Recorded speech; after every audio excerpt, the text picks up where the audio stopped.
ಸಂವಿಧಾನ ಏನ್ ಹೇಳ್ತದೆ ಅಂತ ಈ ಸದನದಲ್ಲಿ ಚರ್ಚೆ ಮಾಡಿದ್ರೆ ಇನ್ನೆಲ್ಲಿ ಮಾಡ್ಲಿ, ಬೀದಿನಲ್ಲಿ ಮಾಡ್ಲಾ? ಏನ್ ಎಲ್ಲದಕ್ಕೂ ಪದೇ ಪದೇ ಎದ್ದಿಟ್ಬಿಟ್ಟು ಇವ್ರಿಗೆ ಎಲ್ಲ ಗೊತ್ತಿರೋ ತರ ಮಾತಾಡ್ತಾ ಇದಾರೆ. Be you ever so high, the law is above you. Be the law ever so high, the constitution is above. ಅಷ್ಟನ್ನು ಮಾತ್ರ ನಾನು ಸ್ಪಷ್ಟಪಡಿಸಲಿಕ್ಕೆ ಪ್ರಯತ್ನ ಮಾಡ್ತಾ ಇದ್ದೀನಿ. ಯಾರು ಸಂವಿಧಾನಕ್ಕಿಂತ ದೊಡ್ಡವರು ಯಾರು ಇಲ್ಲ ಈ ದೇಶದಲ್ಲಿ. ಸಂವಿಧಾನದೇ ಅತಿ ಎತ್ತರದಲ್ಲಿರುವಂತದ್ದು.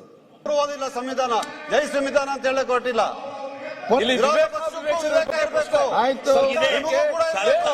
ನಾನು ಒಂದು ಶಬ್ದ ಕೂಡ ಅಸಂವಿಧಾನಿಕವಾದಂತದ್ದಾಗಲಿ ಅನ್ಪಾರ್ಲಿಮೆಂಟರಿ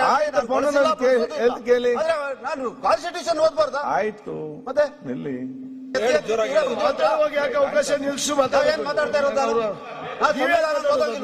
ನೀವು ಕೇಳಿ ಅವಕಾಶ. ಸಂವಿಧಾನದಲ್ಲಿ ಇರೋದನ್ನ ಹೇಳ್ತಾ ಇರೋದು ನಾನು.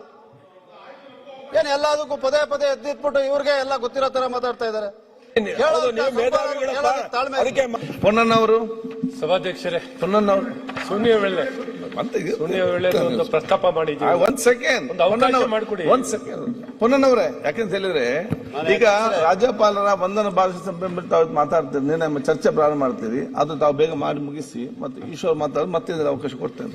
ಮಾನ್ಯ ಸಭಾಧ್ಯಕ್ಷ, ಒಂದ್ ಸೆಕೆಂಡ್ ಮಾನ್ಯ ಸಭಾಧ್ಯಕ್ಷರೇ, ಬೆಳಗಾಂ ಅಧಿವೇಶನದಲ್ಲಿ ಪ್ರೋಟೋಕಾಲ್ ತಂದಿದ್ದೆ.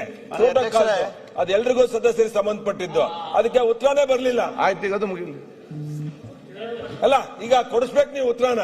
ಓಕೆ, ಮಾನ್ಯ ಸಭಾಧ್ಯಕ್ಷರೇ, ಅಲ್ಲಿ ನನ್ನ ಹತ್ರ ಆಫೀಸಲ್ಲಿ ಹೇಳ್ಬೋದಲ್ಲ, ನಾ ಕೇಳ್ತೇನೆ ಅಲ್ಲಿ. ಒಂದನ್ನ ಮಾತಾಡಿ ಸ್ವಲ್ಪ ಜೋರಾಗಿ ಮಾತಾಡಿ, ಕ್ಲಿಯರ್ ಆಗಿ ಮಾತಾಡಿ ಫಾಸ್ಟ್. ಅಲ್ಲ, ಇದು ಮೈಕ್ ಸರಿ ಇಲ್ಲ, ಎಲ್ಲ ಕಿವಿ ಸರಿ ಇದೆ, ಮೈಕ್ ಸರಿ ಇದೆ, ವಾಯ್ಸ್ ಸ್ವಲ್ಪ ಜೋರ ಇದೆ. ಅವರು ಪ್ರತಿಭಟನೆ ಮಾಡೋದು ಎಲ್ಲರೂ ಕೇಳ್ತದೆ, ನಾವು ಮಾತಾಡೋದು ಕೇಳ್ತಾ ಇಲ್ಲ. ಮಾನ್ಯ ಸಭಾಧ್ಯಕ್ಷರೇ, ರಾಜ್ಯಪಾಲರ ಭಾಷಣದ ಮೇಲೆ ವಂದನಾ ಮಂಡನೆ ನಿಲುವಳಿ ಮೇಲೆ ಮಾತಾಡಲಿಕ್ಕೆ ಅವಕಾಶ ಮಾಡಿಕೊಟ್ಟಿದ್ದೀರಿ, ತಮಗೆ ಧನ್ಯವಾದಗಳು. ಎಲ್ಲ ಸದಸ್ಯರಿಗೆ ನಿಮ್ಗೆ ಗೊತ್ತಿದೆ, ಒಂದನೇ ರಾಜ್ಯಪಾಲ ಭಾಷಣ ಮಾತಾಡುವ ಸಂದರ್ಭದಲ್ಲಿ ಅವರವರ ಅನುಗುಣ ಮಾತಾಡ್ತಾರೆ. ಅದನ್ನೆಲ್ಲ ಎಲ್ಲರಿಗೂ ಕೇಳಬೇಕಾಗ್ತದೆ. ಅದು ಮಧ್ಯೆ ಮಧ್ಯೆ ಎದ್ದು ಇಂಟರ್ಪ್ರಿಷನ್ ಆಗಬೇಕು. ಆದಷ್ಟು ಬೇಗ ಅವರ ಅಭಿಪ್ರಾಯ ಹೇಳಿ. ಅಲ್ಲ, ಓಕೆ, ಮಾತಾಡಿ. ರಾಜ್ಯ ಸರ್ಕಾರ ಅಲ್ಲ ಅಧ್ಯಕ್ಷರೇ, ಇಲ್ಲಿ ಮಾತಾಡೋಂಥದ್ದನ್ನ ಹೊರಗಡೆನೆ ಪ್ರಶ್ನೆ ಮಾಡ್ತಾ ಇದಾರೆ, ಇಲ್ಲಿ ಮಾತಾಡೋಂಥದ್ದು ಇಲ್ಲಿ ಕೇಳಂಗೂ ಇಲ್ವಾ? ಚರ್ಚೆ ಸತೀಶ್ ಇನ್ನೂ ಕೇಳಂಗಿಲ್ಲ. ನಾಳೆ ಅಷ್ಟು ಗಡಿ ಮಾಡಬೇಡಿ. ನಮ್ಮ ರಾಜ್ಯ ಸರ್ಕಾರ ಹಲವಾರು ಸಾಧನೆಗಳನ್ನ ಕಳೆದ 2.5 ವರ್ಷಗಳಿಂದ ಮಾಡಿದ್ದಾರೆ. ಅದು ಅಭಿವೃದ್ಧಿಯಲ್ಲಿರ್ಬೋದು, ಸಾಮಾಜಿಕ ನ್ಯಾಯದ ಕಾರ್ಯಕ್ರಮಗಳಿರ್ಬೋದು, ಆರ್ಥಿಕ ಶಿಸ್ತನ್ನ ಕಾಪಾಡಿ, ಪ್ರಾದೇಶಿಕ ನ್ಯಾಯವನ್ನ ಕಾಪಾಡಿ, ಜನಕೇಂದ್ರಿತ ಆಡಳಿತವನ್ನ ಕೊಟ್ಟಿದ್ದಾರೆ. ಕಾನೂನು ಸುವ್ಯವಸ್ಥೆಯನ್ನ ಕೂಡ ಕಾಪಾಡುವಂತ ಕೆಲಸವನ್ನ ಮಾಡಿದ್ದಾರೆ. ರಾಜ್ಯಪಾಲರ ಭಾಷಣವನ್ನ ಓದಬೇಕಾಗಿದ್ದಂಥದ್ದು ಸಂವಿಧಾನಾತ್ಮಕವಾದಂಥ ಕರ್ತವ್ಯ. ಬಹುಶಃ 22ನೇ ತಾರೀಕು ನಡೆದಂತ ಜಂಟಿ ಅಧಿವೇಶನದಲ್ಲಿ ರಾಜ್ಯಪಾಲರು ಮೊದಲನೇ ಸಾಲಿನ ಭಾಗಶಃ ಓದಿ, ಕೊನೆ ಸಾಲಿನ ಭಾಗಶಃವನ್ನ ಓದಿ ಈ ಸದನದಿಂದ ನಿರ್ಗಮಿಸಿರುವುದನ್ನು ಗಮನಿಸಿದಾಗ ಸಂವಿಧಾನಿಕವಾಗಿತ್ತೇ ಆ ನಡೆ ಅಂತ ಹೇಳುವಂತ ಪ್ರಶ್ನೆ ಉದ್ಭವ ಆಗ್ತದೆ. ಕೆಲವು ನಿರ್ದೇಶನಗಳಿದೆ ನಮ್ಮ ವಿಧಾನಸಭೆಯಲ್ಲಿರ್ಬೋದು, ಬೇರೆ ರಾಜ್ಯದ ವಿಧಾನಸಭೆಗಳಲ್ಲಿರ್ಬೋದು, ರಾಜ್ಯಪಾಲರು ಭಾಗಶಃ ಭಾಷಣವನ್ನು ಓದುವಂಥದ್ದು ಮತ್ತು 2-3 ಸಾಲುಗಳನ್ನು ಓದುವಂಥದ್ದು, 2-3 ಸಾಲುಗಳನ್ನು ಬಿಟ್ಟು ಓದುವಂಥದ್ದು. ಇದು 1969ರಲ್ಲಿ ವೆಸ್ಟ್ ಬೆಂಗಾಲಲ್ಲಿ ನಡೆದಂಥ ಇತಿಹಾಸವನ್ನು ಕೂಡ ನಾವು ಗಮನಿಸಬಹುದು. ನಮ್ಮ ಸದನದಲ್ಲಿ ಹಂಸರಾಜ್ ಭರದ್ವಾಜ್ ರವರು ರಾಜ್ಯಪಾಲರಾದ ಇದ್ದಾಗ ಈ ರೀತಿಯಾದಂಥ ಒಂದು ಘಟನೆ ನಡೆದಿದೆ ಅಂತ ಕೂಡ ಚರ್ಚೆ ಆಗ್ತಾ ಇತ್ತು. ಆದರೆ ಇವತ್ತು ಪ್ರಶ್ನೆ ಬರೀ ಎಲ್ಲೋ ಒಂದು ಕಡೆ ಆಗ್ತಾ ಇರುವಂಥದ್ದಲ್ಲ. ದಕ್ಷಿಣ ಭಾರತದಲ್ಲಿ ಇವತ್ತು ಅದು ಕರ್ನಾಟಕ ಇರ್ಬೋದು, ತಮಿಳುನಾಡು ಇರ್ಬೋದು, ವೆಸ್ಟ್ ಬೆಂಗಾಲ್ ಇರ್ಬೋದು, ಕೇರಳ ಇರ್ಬೋದು, ತೆಲಂಗಾಣ ಇರ್ಬೋದು, ಇದೆಲ್ಲ ಕೂಡ ಕೇಂದ್ರದಲ್ಲಿರುವಂಥ ಸರ್ಕಾರ ಬಿಜೆಪಿಯೇತರ ಸರ್ಕಾರ ಇದೆ ಈ ರಾಜ್ಯಗಳಲ್ಲಿ. ಇಲ್ಲಿಯ ರಾಜ್ಯಪಾಲರು ಯಾವ ರೀತಿ ನಡ್ಕೊಳ್ತಾ ಇದ್ದಾರೆ, ರಾಜ್ಯಪಾಲರ ಕರ್ತವ್ಯಗಳನ್ನು ನೆರವೇರಿಸೋದ್ರಲ್ಲಿ, ಅದನ್ನು ನೋಡಿದಾಗ ಬಹಳ ಆತಂಕಕಾರಿಯಾಗ್ತದೆ. ಪ್ರಜಾಪ್ರಭುತ್ವದ ಮೇಲೆ ಒಂದು ದೊಡ್ಡ ಸವಾಲು ಇವತ್ತಿದೆ ಅಂತ ಹೇಳುವಂಥದ್ದು ನಮ್ಮ ಮುಂದೆ ಗೋಚರಿಸ್ತಾ ಇದೆ. ಮೊನ್ನೆ ತಮಿಳುನಾಡಿನಲ್ಲೂ ಕೂಡ ರಾಜ್ಯಪಾಲರು ಮಾತನ್ನೇ ಹೇಳಲಿಲ್ಲ, ಅವರು ಭಾಷಣನೇ ಓದಲಿಲ್ಲ, ಅವರು ಅರ್ಥನೇ ವಾಪಸ್ ಹೋಯ್ತು. ಇದು ಕಳೆದ 3 ವರ್ಷದಿಂದ ನಡೀತಾ ಇದೆ. ಹೋದ ವರ್ಷ ಕೇರಳದಲ್ಲೂ ಕೂಡ ಇದೇ ರೀತಿ ಆಗಿದೆ, ವೆಸ್ಟ್ ಬೆಂಗಾಲ್ನಲ್ಲೂ ಕೂಡ ಇದೇ ರೀತಿ ನಡೀತಾ ಇದೆ. ಅದರಿಂದ ಇದರ ಚರ್ಚೆ ಬಹಳ ಅವಶ್ಯಕ ಆಗ್ಬಿಟ್ಟಿದೆ. ರಾಜ್ಯಪಾಲರನ್ನ ನೇಮಿಸುವಂತ ಅಧಿಕಾರ ರಾಷ್ಟ್ರಪತಿಗಳಿಗಿದೆ. ಆರ್ಟಿಕಲ್ 74ನಲ್ಲಿ ರಾಷ್ಟ್ರಪತಿಗಳನ್ನ ಅಲ್ಲಿಯ ಸಂಪುಟ ಸಭೆ ಮತ್ತು ಪ್ರಧಾನಮಂತ್ರಿಗಳು ಯಾವ ರೀತಿ ಅವರಿಗೆ ಸಲಹೆಯನ್ನು ಕೊಡ್ತಾರೆ ಆ ರೀತಿ ಆಧರಿಸಿ ಅವರ ಕ್ರಮ ಜರುಗಿಸಬೇಕು. ಅವರು ನೇಮಕಾತಿಯನ್ನ ರಾಜ್ಯಪಾಲರು ನೇಮಕಾತಿ ಮಾಡಿದಾಗ ಕೂಡ ಪ್ರಧಾನಮಂತ್ರಿಗಳು ಮತ್ತು ಸಂಪುಟ ಸಭೆಯ ಸಲಹೆಯ ಮೇಲೆ ನೇಮಕಾತಿಯನ್ನ ಮಾಡ್ತಾರೆ. ನೇಮಕಾತಿಯಾದ ನಂತರ ರಾಜ್ಯಪಾಲರು ರಾಜ್ಯದಲ್ಲಿ ಅತಿ ಶ್ರೇಷ್ಠ ಸಂವಿಧಾನಿಕ ಹುದ್ದೆ, is the head of the state, constitutional head of the state. ಅವರು ಸಂವಿಧಾನಿಕವಾಗೇ ನಡ್ಕೋಬೇಕು. ಅವ್ರು ಯಾರು ನೇಮಕ ಮಾಡಿದ್ದಾರೆ ಅವರ ಅಧೀನದಲ್ಲಿ ಅವ್ರು ಕೆಲಸ ಮಾಡ್ಲಿಕ್ಕೆ ಸಾಧ್ಯ ಆಗೋದಿಲ್ಲ. ಆದರೆ ರಾಜ್ಯಗಳು ಎಲ್ಲಿ ಬಿಜೆಪಿಯೇತರ ಸರ್ಕಾರಗಳಿದೆ ಅಲ್ಲ, ಅವರ ನಡವಳಿಕೆಗಳು ನೋಡಿದಾಗ ಎಲ್ಲೋ ಆತಂಕ ಉಂಟಾಗ್ತಾ ಇದೆ. ಇವರು ಕೇಂದ್ರದ ಏನ್ ಹೇಳ್ತಾ ಇದ್ದಾರೆ ಅದ್ರ ಪ್ರಕಾರ ನಡ್ಕೊಳ್ತಾ ಇದ್ದಾರೆ ಇವರು ಅಂತ ಹೇಳೋದು ಈ ಆತಂಕ ಉಂಟಾಗ್ತಾ ಇದೆ. ಮೊನ್ನೆ ನಡೆದಂತ ಭಾಷಣದಲ್ಲಿ ಸುದೀರ್ಘವಾಗಿ ರಾಜ್ಯ ಸರ್ಕಾರ ಕರ್ನಾಟಕ ರಾಜ್ಯ ಸರ್ಕಾರ ಮಾಡಿದಂಥ ನೀತಿಗಳು, ಜನಕೇಂದ್ರಿತವಾದಂಥ ಆಡಳಿತ, ಸಾಮಾಜಿಕ ಭದ್ರತೆಯನ್ನ ಕೊಡುವಂತ ಕಾರ್ಯಕ್ರಮಗಳು, ಇದರ ಉಲ್ಲೇಖವನ್ನು ಮಾಡಿದ್ದಾರೆ. ಮತ್ತೆ ಮುಂದಿನ ಹಾದಿ ಏನು, ರಾಜ್ಯ ಸರ್ಕಾರದ ಕಾರ್ಯಕ್ರಮಗಳೇನು, ಇದನ್ನು ಉಲ್ಲೇಖ ಮಾಡಿದ್ದಾರೆ. ಅದನ್ನು ಓದೋದು ಬಿಟ್ಟು ಇವತ್ತು ರಾಜ್ಯಪಾಲರು ಕೊನೆಯಾಗಿ ಜೈ ಹಿಂದ್, ಜೈ ಕರ್ನಾಟಕ, ಜೈ ಸಂವಿಧಾನ ಅಂತಿದೆ ಕೊನೆ ಸಾಲು ತಾವು ನೋಡ್ಬೋದು ಭಾಷಣದಲ್ಲಿ. ಜೈ ಸಂವಿಧಾನ ಅಂತ ಕೂಡ ಹೇಳುವ ಅವ್ರ ಕಾಯಿಲೆ ಇಲ್ಲ. ಜೈ ಹಿಂದ್ ಅಂತ ಹೇಳಿ ಇಲ್ಲಿಂದ ಹೊರಟ್ಬಿಟ್ರು. ಅಂದ್ರೆ ಅವ್ರನ್ನ ಏನ್ ಕಾಡ್ತಾ ಇದೆ ಅಂತ ಹೇಳುವಂತದ್ದು ಒಂದು ಪ್ರಶ್ನೆ ಉದ್ಭವ ಆಗ್ತಾ ಇದೆ. ಏನಕ್ಕೆ ಅಷ್ಟೊಂದು ಆತಂಕ, ಅಷ್ಟೊಂದು ಭಯ? ಕೊನೆಯ ಸಾಲು ಕೂಡ ಓದ್ಲಿಕ್ಕೆ ಅವ್ರಿಗೆ ತಾಳ್ಮೆನೇ ಇಲ್ಲ. ಇವತ್ತೊಬ್ಬ ರಾಜ್ಯಪಾಲ ಯಾವ ರೀತಿ ನಡ್ಕೋಬೇಕು, ಮೊದಲನೇ ಅಧಿವೇಶನ, ಜಂಟಿ ಅಧಿವೇಶನದಲ್ಲಿ ಏನ್ ಭಾಷಣವನ್ನ ಮಾಡಬೇಕು, ಈ ಪ್ರಶ್ನೆಗಳು ಕಳೆದ 80 ವರ್ಷಗಳ ನಮ್ಮ ಇತಿಹಾಸದಲ್ಲಿ, ಸ್ವತಂತ್ರ ಭಾರತದ ಇತಿಹಾಸದಲ್ಲಿ ಹಲವಾರು ಪ್ರಕರಣಗಳು ನಡೆದಿದೆ. ಸರ್ವೋಚ್ಚ ನ್ಯಾಯಾಲಯಗಳ ತೀರ್ಪುಗಳಿದೆ. ಮತ್ತೆ ರಾಜ್ಯಪಾಲರ ಅಧಿಕಾರ ವ್ಯಾಪ್ತಿ ಏನು, ಕಾರ್ಯವ್ಯಾಪ್ತಿ ಏನು, ಸಂವಿಧಾನದಡಿಯಲ್ಲಿ ಯಾವ ರೀತಿ ಅವ್ರು ಕೆಲಸ ಮಾಡಬೇಕು ಅಂತ ಹೇಳುವಂಥದ್ದನ್ನ ಕಾನ್ಸ್ಟಿಟ್ಯೂಯೆಂಟ್ ಅಸೆಂಬ್ಲಿ ಡಿಬೇಟ್ಗಳಲ್ಲಿದೆ. ಬಾಬಾ ಸಾಹೇಬ್ ಅಂಬೇಡ್ಕರ್ ಅವ್ರ ಚರ್ಚೆಯಲ್ಲಿ ಭಾಗವಹಿಸ್ತಾ ಹೇಳಿರುವಂತಹ ಹೇಳಿಕೆಗಳಿದೆ. ಇದೆಲ್ಲವನ್ನು ಇವತ್ತು ಗಾಳಿಗೆ ತೂರಿ ಒಂದು ಹೊಸ ಸಂಸ್ಕೃತಿಯನ್ನ ರಾಜ್ಯಪಾಲರು ಏನು ಈ ದೇಶದಲ್ಲಿ ಪ್ರದರ್ಶನ ಮಾಡ್ತಾ ಇದ್ದಾರೆ, ಅದರ ಬಗ್ಗೆ ಕೆಲವು ಕಾನೂನಾತ್ಮಕ ವಿಚಾರಗಳನ್ನ ಮಾತಾಡಬೇಕು ಅಂತ ಬಯಸ್ತಾ ಇದ್ದೇನೆ. ಆರ್ಟಿಕಲ್ 163 ಅಡಿಯಲ್ಲಿ ಇವತ್ತು ರಾಜ್ಯಪಾಲರು ಸಂಪುಟ ಸಭೆ ಸಲಹೆಯ ಮೇಲೆ, aid and advice of the councils of ministers, ಅದರ ಆಧಾರದ ಮೇಲೆ ಅವರ ಕರ್ತವ್ಯವನ್ನು ನೆರವೇರಿಸಬೇಕೇ ಹೊರತು ಸಂವಿಧಾನ ಅಡಿಯಿನಲ್ಲಿದ್ದಂಥ ವಿವೇಚನವನ್ನು ಬಿಟ್ಟು ತಮ್ಮದೇ ಆದಂಥ ವಿವೇಚನೆಯನ್ನು ಬಳಸಿ ಕ್ರಮ ಜರುಗಿಸಲಿಕ್ಕೆ ಅವಕಾಶ ಇಲ್ಲ. ನಮ್ಮ ಸಂವಿಧಾನದ ರಚಕರು ಅವರ ಕೆಲವು ಚರ್ಚೆಗಳನ್ನು ಓದಲಿಕ್ಕೆ ಬಯಸ್ತಾ ಇದ್ದೀನಿ. ಯಾವ ರೀತಿಯಾದಂಥ ರಾಜ್ಯಪಾಲರ ನೇಮಕಾತಿ ಆಗಬೇಕೆ, ಅವರ ಆಯ್ಕೆ ಆಗಬೇಕೆ, ಚುನಾಯಿತರಾಗಬೇಕೆ ಅಂತ ಹೇಳುವಂತ ಚರ್ಚೆ ನಡೀತದೆ. ಬಾಬಾ ಸಾಹೇಬ್ ಅಂಬೇಡ್ಕರ್ ಅವರು ಹೇಳ್ತಾರೆ, there cannot be 2 swords in one's scabbard ಅಂತ.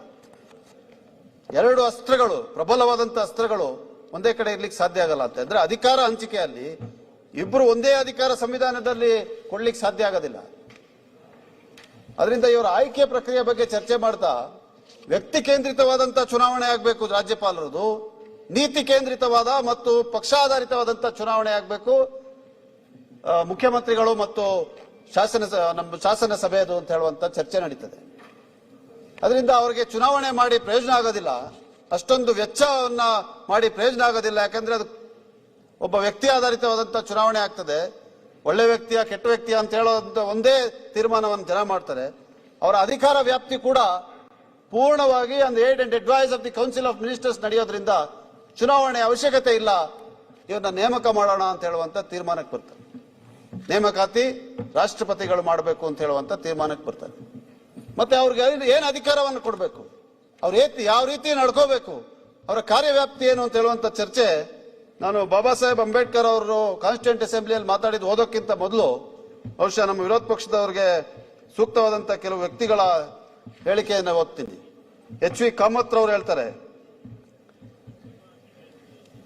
vesting discretionary powers in an unelected governor was wrong in principle and contrary to the tenets of constitutional government. Constituent assembly debate ಓದ್ತಾ ಇದ್ದೀನಿ. ಟಿ ಕೃಷ್ಣಮಾಚಾರಿ ಅವರು ಹೇಳ್ತಾರೆ,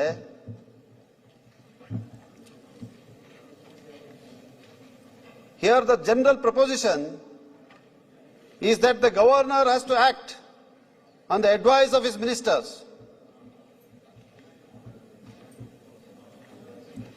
ಆದ್ರಿಂದ ಯಾವ ಕಾರಣಕ್ಕೂ ಕೂಡ ವಿವೇಚನೆಗೆ ವಿಚಾರ ಬಂದಾಗ 163(2) ನಲ್ಲಿರುವಂತದ್ದು ಅದನ್ನು ಕೂಡ ನಾನು ಉಲ್ಲೇಖ ಮಾಡ್ತೀನಿ.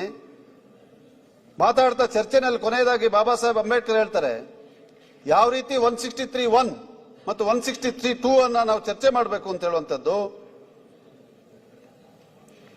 If the words were, except whenever he thinks that he should exercise his power of discretion against the wishes or against the advice of the ministers, then I think the criticism made by honorable friend Pandit Kunzu would have been valid. The clause is a very limited clause. It says, except in so far as he is by or under this constitution. Therefore, Article 163, ಈಗ 163 143 ಇತ್ತು draft ಅಲ್ಲಿ, will have to be read in conjunction with such other articles which specifically reserve the power to the governor. It is not a general clause giving the governor power to disregard the advice of his ministers in any matter in which he finds he ought to disregard. So ಅದರಿಂದ ಅವರ ವಿವೇಚನೆಗೆ ಬಿಟ್ಟಿರುವಂತದ್ದು ಬಹಳ ಸೀಮಿತವಾದಂತಹ ವ್ಯಾಪ್ತಿ ಚರ್ಚೆಗಳಲ್ಲಿ ಬಂದಾಗ. ನಂತರ ಮೇ 30ನೇ ತಾರೀಕು 1949ರಂದು BG. ಕೆಹರ್ ಅವರು ಹೇಳ್ತಾರೆ, so far as the governor is concerned, we have given him very few powers. ಬಹಳ ಸೀಮಿತವಾದಂತ ಅಧಿಕಾರವನ್ನ ಕೊಟ್ಟಿದ್ದೀವಿ. He is only a constitutional head of the province and that the real executive power has been vested in a ministry responsible to the house in different states ಅಂತ. ಇದು ಅಲ್ಲಾದಿ ಕೃಷ್ಣಸ್ವಾಮಿ ಅಯ್ಯರ್ ಅವರು ಹೇಳುವಂತದ್ದು. ಬಹಳ ಸೀಮಿತವಾದಂತ ಅಧಿಕಾರವನ್ನು ಕೊಟ್ಟಿದ್ದೀವಿ, ಪೂರ್ಣವಾದಂತೆ. ಯಾಕಂದ್ರೆ we have accepted a constitutional democracy. ಜನರ ಅಧಿಕಾರವನ್ನ ಚಲಾಯಿಸುವವರು ಜನರಿಂದ ಆಯ್ಕೆ ಆಗಿರುವಂತ ಪ್ರತಿನಿಧಿಗಳೇ ಹೊರತು ಯಾರೋ ನೇಮಕ ಆಗಿರುವಂತ ವ್ಯಕ್ತಿ ಆಗಬಾರ್ದು ಅಂತ ಹೇಳುವಂತ ಉದ್ದೇಶದಿಂದ ಅವರು ಹೇಳ್ತಾರೆ. That the governor is merely A constitutional head of the province and that the real executive power has been vested in a ministry responsible to the lower house in the different states. 30th May 1949 ಚರ್ಚೆನಲ್ಲಿ ಹೇಳುವಂಥದ್ದು. ಮತ್ತೆ ಬಹಳ ಮುಖ್ಯವಾದಂತ ಇನ್ನೊಂದು ಚರ್ಚೆ ಇದೆ. ನಾನು ಈಗಾಗಲೇ ಹೇಳಿದಾಗೆ ಕೇಂದ್ರದ ಸರ್ಕಾರದ ಶಿಫಾರಸಿನ ಮೇಲೆ, ಸಲಹೆಯ ಮೇಲೆ ರಾಷ್ಟ್ರಪತಿಗಳು ಆಯ್ಕೆ ಮಾಡಿದ್ರು, ನೇಮಕಾತಿ ಮಾಡಿದ್ರು ಕೂಡ ಇದು ಹೃದಯನಾಥ್ ಕನ್ಜ್ರು ಅವರು, ಪ್ರೊಫೆಸರ್ ಅವರು ಹೇಳ್ತಾರೆ, let us divest ourselves completely of the notion that the governor is to be used in any way in order to carry out the wishes of the central executive. ಯಾವ ಕಾರಣಕ್ಕೂ ಕೂಡ ಅವನ್ನ ಕೇಂದ್ರ ಸರ್ಕಾರ ಬಳಸ್ಕೊಳ್ಳುವಂತ ಪ್ರಶ್ನೆ ಉದ್ಭವ ಆಗಲ್ಲ ಅಂತ ಆಲೋಚನೆಯನ್ನು ಕೂಡ ನಾವು ಕೈ ಬಿಡಬೇಕು ಅಂತ ಹೇಳುವಂತ ಮಾತನ್ನ. ಇದಾದ್ಮೇಲೆ ನಮ್ಮ ಸಂವಿಧಾನವನ್ನ ನಾವು ಅಂಗೀಕರಿಸಿ ಸ್ವೀಕರಿಸಿದಾಗ ಆರ್ಟಿಕಲ್ 163(1) ಅಂಡ್ 163(2) ಅನ್ನ ನಾನು ಓದ್ಲಿಕ್ಕೆ ಬಯಸ್ತಾ ಇದ್ದೀನಿ ಮನೆ ಅಧ್ಯಕ್ಷತೆ. ಯಾವ ರೀತಿಯಾಗಿ ರಾಜ್ಯಪಾಲರು ನಡ್ಕೋಬೇಕು ಅಂತ ಹೇಳುವಂಥದ್ದು. There shall be a council of ministers, article 163. Council of ministers to aid and advice governor. There shall be a council of ministers with the chief minister at the head to aid and advise the governor in exercise of his function, except, it's an exception, in so far as he is by or under this constitution required to exercise his function or any of them in his discretion. ಬಹಳ ಸ್ಪಷ್ಟವಾದಂತ ಭಾಷೆ. ಕೃಷ್ಣಯ್ಯರ್ ಅವರು ಬಹಳ ಅತಿ ದೊಡ್ಡ jurist, ಸರ್ವೋಚ್ಚ ನ್ಯಾಯಾಲಯದ ನ್ಯಾಯಮೂರ್ತಿಗಳಾಗಿದ್ರು. ಅವರೊಂದು ಮಾತು ಹೇಳ್ತಾರೆ, constitution is not mere grammatical jargon ಅಂತ. ಬರೀ ಭಾಷೆ ಬಳಕೆ ಓದ್ಬಿಟ್ರೆ ಸಂವಿಧಾನ ಆಗಕ್ಕೆ ಸಾಧ್ಯ ಇಲ್ಲ. ಒಂದು ಎಕ್ಸೆಪ್ಷನ್ ನ ಕೊಟ್ಟಾಗ ಆ ಡಿಸ್ಕ್ರಿಷನ್ ಏನ್ ಹೇಳ್ತಾರೆ ಆರ್ಟಿಕಲ್ 163 ನಲ್ಲಿ, ಅದು ಸಂವಿಧಾನದ ಬೇರೆ ಅನುಚ್ಛೇದಗಳಲ್ಲಿ ಲಭ್ಯವಿದ್ರೆ ಮಾತ್ರ ಅವ್ರು ಅದನ್ನ ಮಾಡಕ್ ಸಾಧ್ಯ ಆಗ್ತದೆ. 163(1) ಮೀರಿಸಿ ಮಾಡ್ಲಿಕ್ಕೆ ಸಾಧ್ಯ ಆಗೋದಿಲ್ಲ. ಇದು ಬಹಳಷ್ಟು ಪ್ರಕರಣಗಳು ಸುಪ್ರೀಂ ಕೋರ್ಟ್ ನಲ್ಲಿ ನಡೆದಿವೆ. ಬಹಳ ಮುಖ್ಯವಾದಂತ 2 ಪ್ರಕರಣಗಳು. 1974 ನಲ್ಲಿ ಒಂದು ಪ್ರಕರಣ ನಡೀತದೆ ಮಾನ್ಯ ಅಧ್ಯಕ್ಷರೇ. ಅದರಲ್ಲಿ ಶಂಶೇರ್ ಸಿಂಗ್ ಅಂತ ಹೇಳೋರು ಮತ್ತು ಇನ್ನೊಬ್ಬ ವ್ಯಕ್ತಿ ಅವರು ನ್ಯಾಯಮೂರ್ತಿಗಳಾಗಿರ್ತಾರೆ, ಕೆಳ ನ್ಯಾಯಾಲಯಗಳದ ನ್ಯಾಯಮೂರ್ತಿಗಳಾಗಿರ್ತಾರೆ. ಉಚ್ಚ ನ್ಯಾಯಾಲಯ ಒಂದು ತೀರ್ಮಾನವನ್ನು ತಗೊಳ್ತದೆ, ಇವರಿಬ್ಬರನ್ನ ತೆಗೆದಾಕ್ಬೇಕು, ಅವರ ಕೆಲಸದಿಂದ ತೆಗೆದಾಕ್ಬೇಕು, ಪದಚ್ಯುತಿಗೊಳಿಸಬೇಕು ಅಂತೇಳಿ. ಆ ತೀರ್ಮಾನವನ್ನ ನೇರವಾಗಿ ರಾಜ್ಯಪಾಲರಿಗೆ ಕಳಿಸ್ತಾರೆ.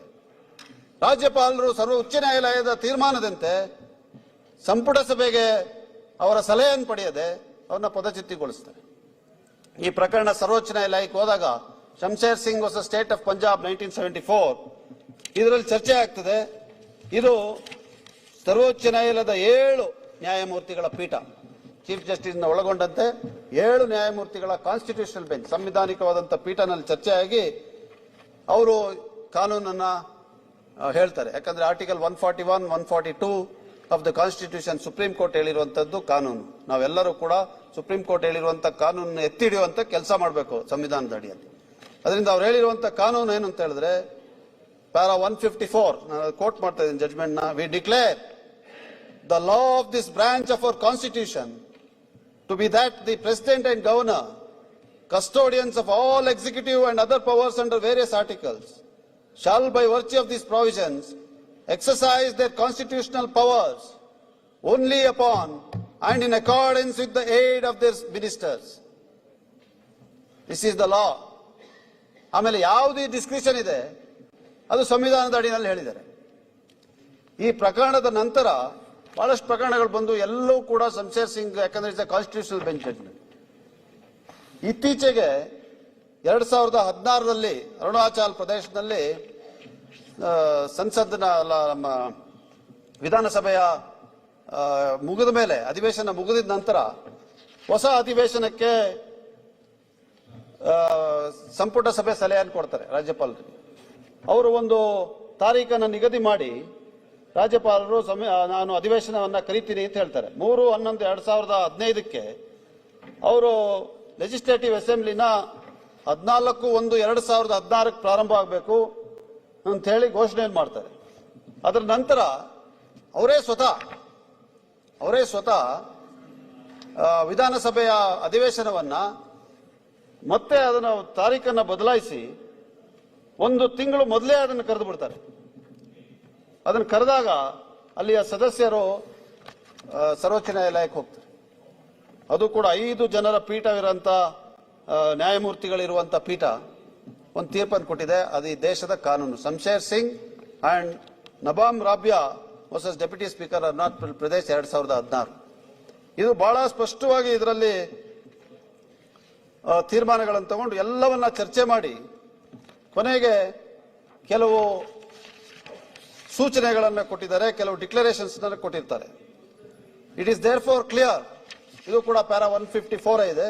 It is there for clear that even though the governor may be authorized to exercise some functions under different provisions of the constitution, the same are required to be exercised only on the basis of the aid and advice tendered to him under article 163, unless governor has been expressly authorized by or under a constitutional provision to discharge the concerned function in his own discretion.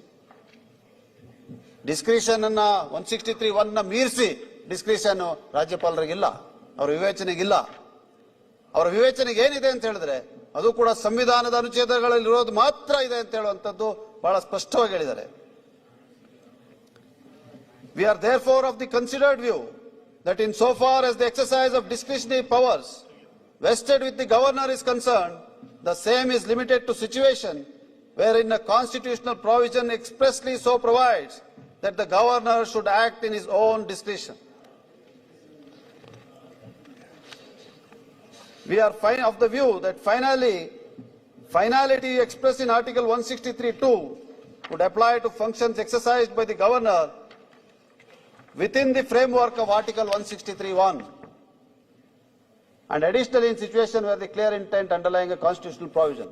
ಕೊನೆಯದಾಗಿ ಕೆಲವು conclusions ನ ಬರ್ತದೆ supreme court ನವರು ಸರ್ವೋಚ್ಚ ನ್ಯಾಯಾಲಯ ಅದು para 155 ನಲ್ಲಿದೆ. We may therefore summarize our conclusions as under. Firstly, the measure of discretionary power of the governor is limited to the scopes postulated under Article 163(1). Under Article 163(1), discretionary power of the governor extends to situation wherein a constitutional provision expressly requires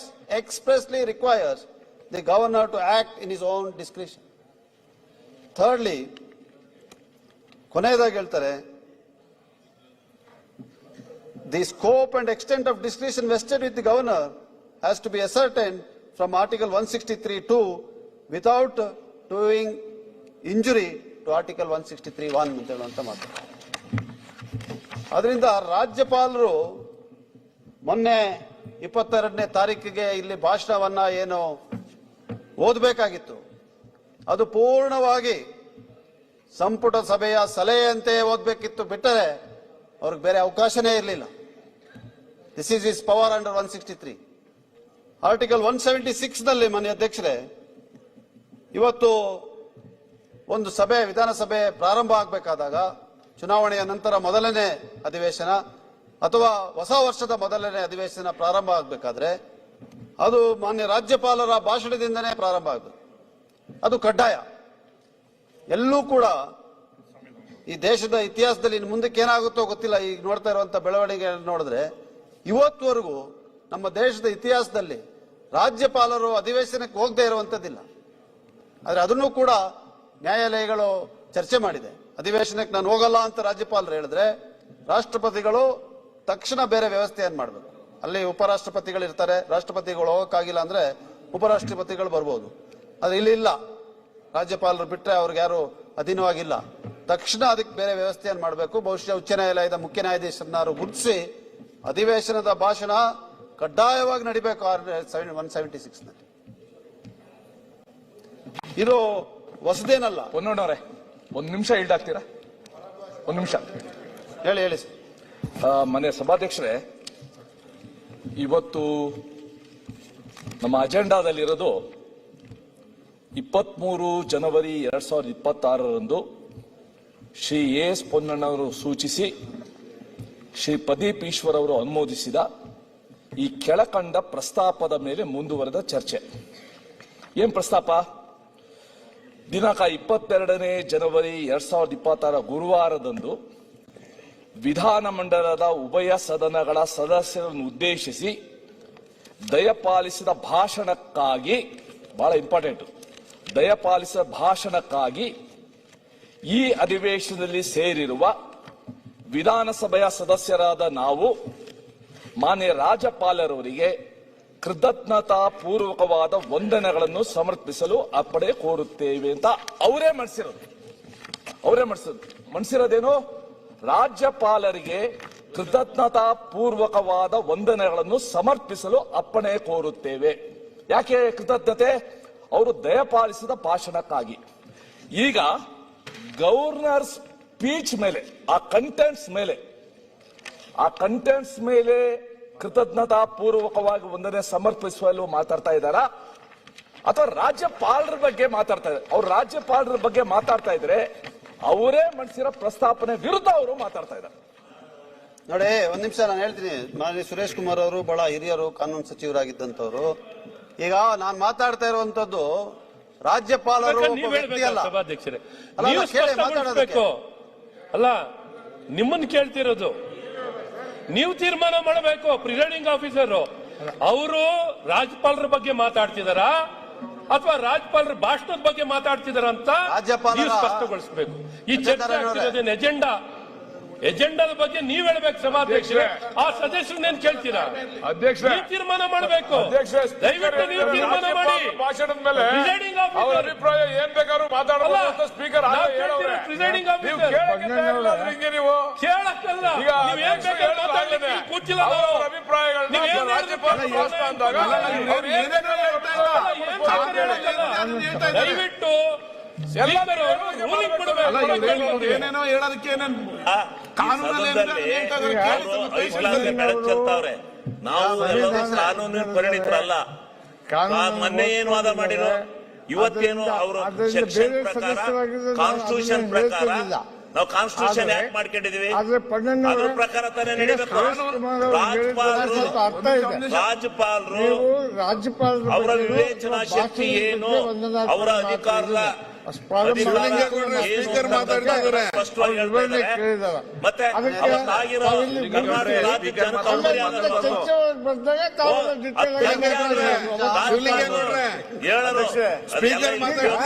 ರಾಜ್ಯಪಾಲರು ಹೆಂಗೆ ಅಂತ ಮುಗಿಸಿ ನೇಮಕಾತಿ ಮಾಡ್ಬಿಟ್ಟು ಬಂದು 5 ವರ್ಷ ಇದು ಮಾಡೋದಲ್ಲ.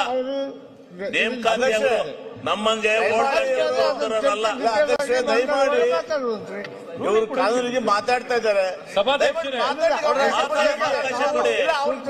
ಹಿಂಗೆ ಮಾತಾಡಬೇಕು. ರಾಜ್ಯಪಾಲರು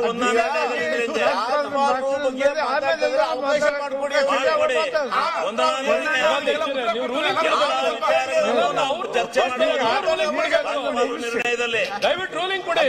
ಮುಗಿಸಿ ಅವರು ಅವಕಾಶ ಇದೆ ಅಲ್ಲ.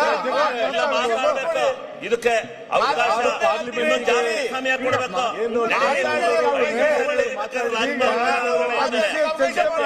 ವಿಸ್ತೃತವಾದಂತ ಅವಕಾಶ ಇದೆ.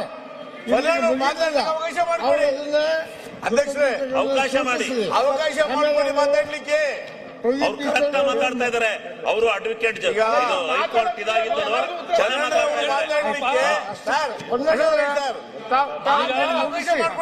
ಮುಗಿಸಿದ ಮೇಲೆ ಅಧ್ಯಕ್ಷರೇ ದಯಮಾಡಿ ಅವ್ರು ಮಾತಾಡ್ಲಿಕ್ಕೆ ಅವಕಾಶ ಮಾಡಿಕೊಡಿ. ಅವರು ಮಾತಾಡ್ಲಿ, ವಿಚಾರ ಪೂರ್ತಿ ಹೇಳಿ, ನಂತರ ಅವ್ರದ್ದು ಏನಾದ್ರೆ ಆಕ್ಷೇಪಣೆ ವ್ಯಕ್ತಪಡಿಸಿ ಅವರು ಅದು ಹೇಳಿ. ನೀವು ಮಾತಾಡ್ಲಿಕ್ಕೆ ಬಿಡಲಿಲ್ಲ, ಬರ್ಬೇಕಲ್ಲ. ಮಾತಾಡ್ಲಿಕ್ಕೆ ಬಿಡಲಿಲ್ಲ ಹೇಗೆ?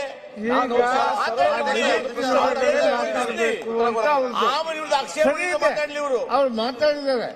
ಈಗ ಅದಾದ ನಂತರ ಮತ್ತೆ ನಿಮಗೆಲ್ಲರಿಗೂ ಮಾತಾಡ್ಲಿಕ್ಕೆ ಚರ್ಚೆ ಮಾಡ್ಲಿಕ್ಕೆ ಅವಕಾಶ ಇದೆ. ಇರ್ಬೇಕಾದ್ರೆ ಅವಾಗ ಮಾತಾಡ್ರಿ ಅಂತ ಅವ್ರು ಹೇಳ್ತಾ ಇದ್ದಾರೆ. ಈಗ ಮುಗಿಸಿ ಪ್ರದೀಪ್ ಅವರು ರಾಜ್ಯಪಾಲರ ಭಾಷಣದ ಬಗ್ಗೆ ಸರಿ ಇದೆ, ಸರಿ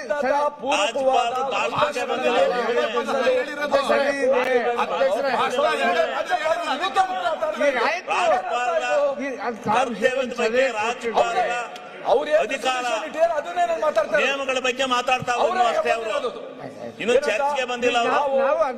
ರಾಜ್ಯಪಾಲರವರಿಗೆ ಕೃತಜ್ಞತಾ ಪೂರ್ವಕವಾದ ವಂದನೆಗಳನ್ನು ಸಮರ್ಪಿಸಲು ಅಪ್ಪಣೆ ಕೊಡ್ತೇನೆ. ಅಪ್ಪಣೆ ಕೊಟ್ಟಿದ್ದೀರಾ, ಕೃತಜ್ಞತೆ ಅರ್ಪಿಸಲಿ. ಸುರೇಶ್ ಕುಮಾರ್ ಸರ್ ಗೌರವ ಸೂಚಿಸ್ತೀವಿ.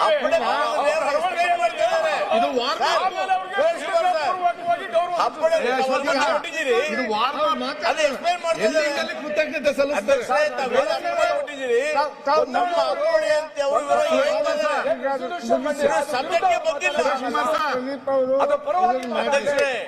ಇನ್ನು ಸಭೆಗೆ ಬಂದಿಲ್ಲ. ಆಯ್ತು. ಈಗ ಇದು ವಾರ್ಮ್ ಅಪ್, ಲಾಸ್ಟ್ ಅಲ್ಲಿ ಕೃತಜ್ಞತೆ ಸಲ್ಲಿಸ್ತಾರೆ. ಇದು ವಾರ್ಮ್ ಅಪ್ ಗೊತ್ತಿದೆ. ಸಭಾಧ್ಯಕ್ಷರೇ, ನಿಮಿಷ ರೂಲಿಂಗ್ ಕೊಡಿ. ಮಾನ್ಯ ಅಧ್ಯಕ್ಷರೇ, ಈಗ ಒಂದು ನಿಮಿಷ ಕೇಳಿ ಉತ್ತರ ಕೊಟ್ಬಿಡ್ತೀನಿ ನಾನು. ಮಾಡಿದ್ದೇನೆ. ಬಹುಶಃ ಸುರೇಶ್ ಕುಮಾರ್ ಅವರು ನಾನು ಹೇಳಿದ ಇಷ್ಟೊತ್ತು ಹೇಳಿದ ಅರ್ಥ ಮಾಡ್ಕೊಂಡಿಲ್ಲ ಅಂತ ಅನಿಸ್ತದೆ ನನಗೆ. ನಾನು ಏನ್ ಹೇಳ್ತಾ ಇದ್ದೀನಿ ಅಂತ ಹೇಳಿದ್ರೆ, ಒಬ್ಬ ರಾಜ್ಯಪಾಲ ವ್ಯಕ್ತಿ ಅಲ್ಲ, ಯಾರೇ ಇರ್ಬೋದು ರಾಜ್ಯಪಾಲರು, ಅವ್ರ ವ್ಯಕ್ತಿ ಅಲ್ಲ. Is the constitution head. ಅವ್ರ ಮೇಲೆ ಒಂದು ಜವಾಬ್ದಾರಿ ಇದೆ. ಅವ್ರು ಯಾವ ರೀತಿ ನಡ್ಕೋಬೇಕು ಅಂತ ಸಂವಿಧಾನ ಹೇಳಿದೆ. ಅವ್ರು ಯಾವ ರೀತಿ ನಡ್ಕೋಬೇಕು, ಯಾಕೆ ನಡ್ಕೋಬೇಕು, ಅವ್ರ ಕಾರ್ಯವ್ಯಾಪ್ತಿ ಏನು ಅಂತೇಳಿ ಸಂವಿಧಾನವನ್ನ ನಮಗೆ ಕೊಟ್ಟಂತ, ರಚನೆ ಮಾಡಿಕೊಟ್ಟಂತ ಮಹಾನ್ ಚೇತನರು ಹೇಳಿದ್ದಾರೆ. ಅದರಿಂದ ನಾನೇನ್ ಹೇಳ್ತಾ ಇದ್ದೀನಿ ಅಲ್ಲ, ಒಂದ್ ನಿಮಿಷ ಕೇಳಿ. ರಾಜ್ಯಪಾಲರ ಭಾಷಣ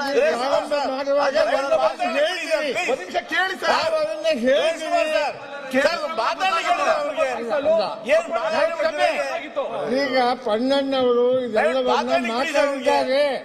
ಪೊನ್ನಣ್ಣವರು ತಮ್ಮ ನೋಡಿ, ಮಾತಿನಲ್ಲಿ ಎಲ್ಲ ವಿಚಾರಗಳನ್ನು ಹೇಳಿದ್ದಾರೆ.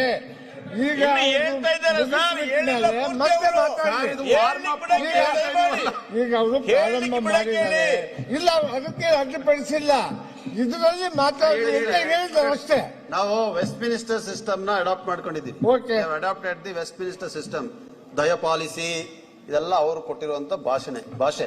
ಅದರಿಂದ ಇದು ಒಂದು ಸದನದಲ್ಲಿ ಬಳಸುವಂತ ಭಾಷೆ. ನಾನೇನ್ ಹೇಳ್ತಾ ಇರೋದು ಅಂತ ಹೇಳಿದ್ರೆ, ರಾಜ್ಯಪಾಲರ ಭಾಷಣ ಏನಿದೆಯಲ್ಲ ಅದು ನಮ್ಮ ಸಂಪುಟ ಸಭೆಯ ನಿರ್ಧಾರದಂತೆ ಮತ್ತು ಅವರ ಕೊಟ್ಟಂತ ಸಲಹೆ ಸೂಚನೆಗಳಂತೆಯೇ ಅವ್ರು ಓದಬೇಕು. ಅದನ್ನ ಅವ್ರು ಓದಲಿಲ್ಲ. ಅದರಿಂದ ಅದರ ಅರ್ಥ ನಾನು ಆ ಭಾಷಣಕ್ಕೆ ವಂದನೆ ಅರ್ಪಿಸ್ತಾ ಇಲ್ಲ ಅಂತಲ್ಲ. ಅವ್ರು ಓದ್ಲಿಲ್ಲ, ಇದು ನಿಜ ಅಲ್ವಾ? ಓದಿಲ್ಲ. ಓದ್ಲೇಬೇಕಲ್ಲ ಅವರು. ಅದನ್ನ ಹೇಳ್ತಾ ಇದ್ದೀನಿ ನಾನು. ಓದ್ಲೇಬೇಕು ಅಂತ ಹೇಳಿ ಸಂವಿಧಾನ ಹೇಳ್ತದೆ. ಅವ್ರು ಓದ್ಲಿಲ್ಲ, ಅದನ್ನ ಹೇಳ್ತಾ ಇದ್ದೀನಿ ಅಷ್ಟೇ ನಾನು. ಅದರಿಂದ ಒಂದ್ ನಿಮಿಷ ಅದರಿಂದ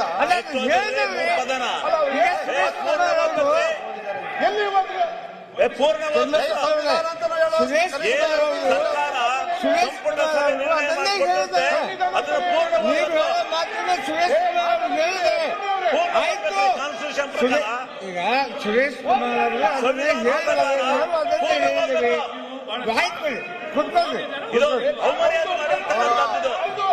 ಆಯ್ತು. ಅವರ ಭಾಷಣ ಅಲ್ಲ. ಓದಿಲ್ಲ ಅಂತ ಅವ್ರು ಹೇಳ್ತಾ ಇರೋದು. ಓದಿಲ್ಲ ಅಂತ ಅವ್ರು ಹೇಳ್ತಾ ಇರೋದು. ಅದನ್ನ ಅವ್ರು ಹೇಳಿದ್ದಾರೆ. ಅಧ್ಯಕ್ಷರೇ, ಈಗ ನಾವು ಪೊನ್ನಣ್ಣ ಅವರಿಗೆ ಮಾತಾಡ್ಲಿ ಅಂತ ನಾವು ಒಪ್ಕೊಂಡಿದ್ದೀರಿ. ಪೊನ್ನಣ್ಣ ಅವರು ಮಾತಾಡ್ತಾ ಇದ್ದಾರೆ. ಈಗ ಸುರೇಶ್ ಕುಮಾರ್ ಅವರು ಪೊನ್ನಣ್ಣ ಅವ್ರು ಮಾತಾಡಬಾರ್ದು ಅಂತ ಎಲ್ಲೂ ರೈಸ್ ಮಾಡಿಲ್ಲ ಅಧ್ಯಕ್ಷರೇ. ಪೊನ್ನಣ್ಣ ಅವರಿಗೆ ರೈಸ್ ಮಾಡ್ತಾ ಇರೋದು, ಅವರು ರಾಜ್ಯಪಾಲರಿಗೆ ವಂದನಾ ನಿರ್ಣಯ ಮಾಡಬೇಕಾದ್ರೆ ಅದ್ರದ್ದು ಏನ್ ಕಂಟೆಂಟ್ ಇದೆ ಅದ್ರ ಮೇಲೆ ಮಾಡಬೇಕು.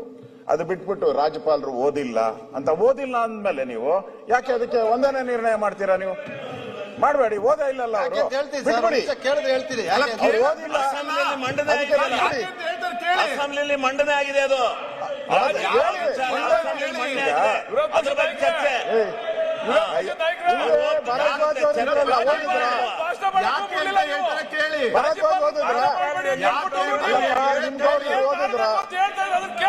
ಖುಷಿದಾನಂ ಖಾನ್ ಓದಿದ್ರ? ಸರಿ ಆಯ್ತು. ನೀವು ಭಾರದ್ವಾಜ್ ಓದಿಲ್ವಾ? ಆಯ್ತಪ್ಪ ಬಾಲಕೃಷ್ಣ, ಯಾಕೆ ಮಾಡಬೇಕು? ರಾಜ್ಯಪಾಲ ದಯಮಾಡಿ ಈಗ ಅಧ್ಯಕ್ಷರೇ ಟಿವಿ ನೋಡ್ತಾವ್ರಂತೆ, ಪೊನ್ನಣ್ಣ ಚೆನ್ನಾಗಿ ಮಾತಾಡ್ತಾವ್ರೆ ಅಂತ ಹೇಳಿ ರಾಜ್ಯಪಾಲರು ಓದಿದಾರ ಇಲ್ಲ? ಓದಿಲ್ಲ ಅಂದ್ರೆ ಮಾತಾಡ್ತಾರೆ ಪ್ರತಿಯೊಬ್ಬರಿಗೂ ಈಗ ಒಂದು ಸೆಕೆಂಡ್. ಈಗ ಕಾನ್ಸ್ಟಿಟ್ಯೂಷನ್ ಅಲ್ಲಿ ಆಯ್ತು ಬಾಲಕೃಷ್ಣ ಅವರೇ, ಇವಾಗ ಮಾತಾಡಕ್ಕೆ ತಯಾರಿಲ್ಲ ಅಂತ ಈಗ ಮತ್ತೊಬ್ಬ ಸದಸ್ಯರಿಗೆ ಅವಮರ್ಯಾದೆ ಮಾಡಿದಂಗಾಗುತ್ತೆ ಇದು. ಆಯ್ತು. ಎಲ್ಲ ನೀವು ಮರ್ಯಾದೆ ಇದ್ದವರೇ ಮತ್ತೆ ಮರ್ಯಾದೆ ಕೊಡುವವರೇ, ದಯವಿಟ್ಟು ಕೂತ್ಕೊಳ್ಳಿ. ಎಲ್ಲ ಮಾಡಬಾರ್ದು. ಆಯ್ತು, ಅವ್ರು ಮಾತಾಡ್ಬೇಕು. ಆಯ್ತಪ್ಪ ಕೂತ್ಕೊಳ್ಳಿ. ನೀವು ಅವ್ರ ಮೇಲೆ ಕ್ರಮ ತಗೊಳ್ಳಿ. ಶಿವಲಿಂಗ ಅವರು ನೀವು ಕೂತ್ಕೊಳ್ಳಿ, ಪ್ರತಿಪಕ್ಷ ನಾಯಕರು ಮಾತಾಡ್ಲಿ. ಕಾನ್ಸ್ಟಿಟ್ಯೂಷನ್ ಮಾತಾಡ್ತಾ ಇದ್ದಾರೆ. ಆಯ್ತು, ಒಂದ್ ಸೆಕೆಂಡ್. ಆಯ್ತು, ನೀವು ಕೂತ್ಕೊಳ್ಳಿ. ನೀವು ಯಾಕೆ ಚರ್ಚೆ ಮಾಡ್ತೀರಿ? ಆಯ್ತು, ನೀವ್ ಹೇಳಿ. ಈಗ ನೀವ್ ಹೇಳಿ. ಯಾರಿಗೆ ಅವಮಾನ ನೀವೇಳಿ. ಕೇಳ್ರಿ. ಅವಮಾನ ಮಾಡಿದ್ರೆ ನ್ಯಾಯಾಲಯಕ್ಕೆ ಹೋಗಿ ನ್ಯಾಯಾಲಯಕ್ಕೆ ಅಪಮಾನ ಮಾಡಿದ್ರೆ ಹಾಕಿ ಕೇಸ. ನೀವೆದ್ದಿ ರಾಜ್ಯಪಾಲರಿಗೆ ಅವಮಾನ ಮಾಡ್ತಾ ಇರೋದು ಏನು ಅವಮರ್ಯಾದೆ? ನೀವು ಮಾತಾಡಿ. ಅವರು ಈ ಸದನಕ್ಕೆ ಅವಮಾನ ಮಾಡ್ತಾರೆ. ರಾಜ್ಯ ಜನತೆ ನೀವ್ ಯಾಕೆ ಮಾತಾಡಿದ್ರೆ ಕೂತ್ಕೊಳ್ಳಲ್ಲ. ನೀವು ಕೂತ್ರಿ. ಶಿವಲಿಂಗ ಅವರೇ ಕೂತ್ಕೊಳ್ಳಲ್ಲ. ಶಿವಲಿಂಗ ಅವರೇ ಕೂತ್ಕೊಳ್ಳಿ. ಶಿವಲಿಂಗ ಅವರೇ, ನಾರಾಯಣ ಸ್ವಾಮಿ ಕೂತ್ಕೊಳ್ಳಿ. ತಗೊಳ್ಳಿ ಕಾನ್ಸ್ಟಿಟ್ಯೂಷನ್. ವಿಷಯ ಏನಿದ್ರೆ ಹೇಳಿ. ಅದೇ ಕೂತ್ಕೊಳ್ಳಪ್ಪ. ನೀನು ಸುಮ್ಮನೆ ಬುದ್ಧಿ ನಿಮ್ಗೆ ಯಾಕೆ ಕೂತ್ಕೊಳ್ಳಿ.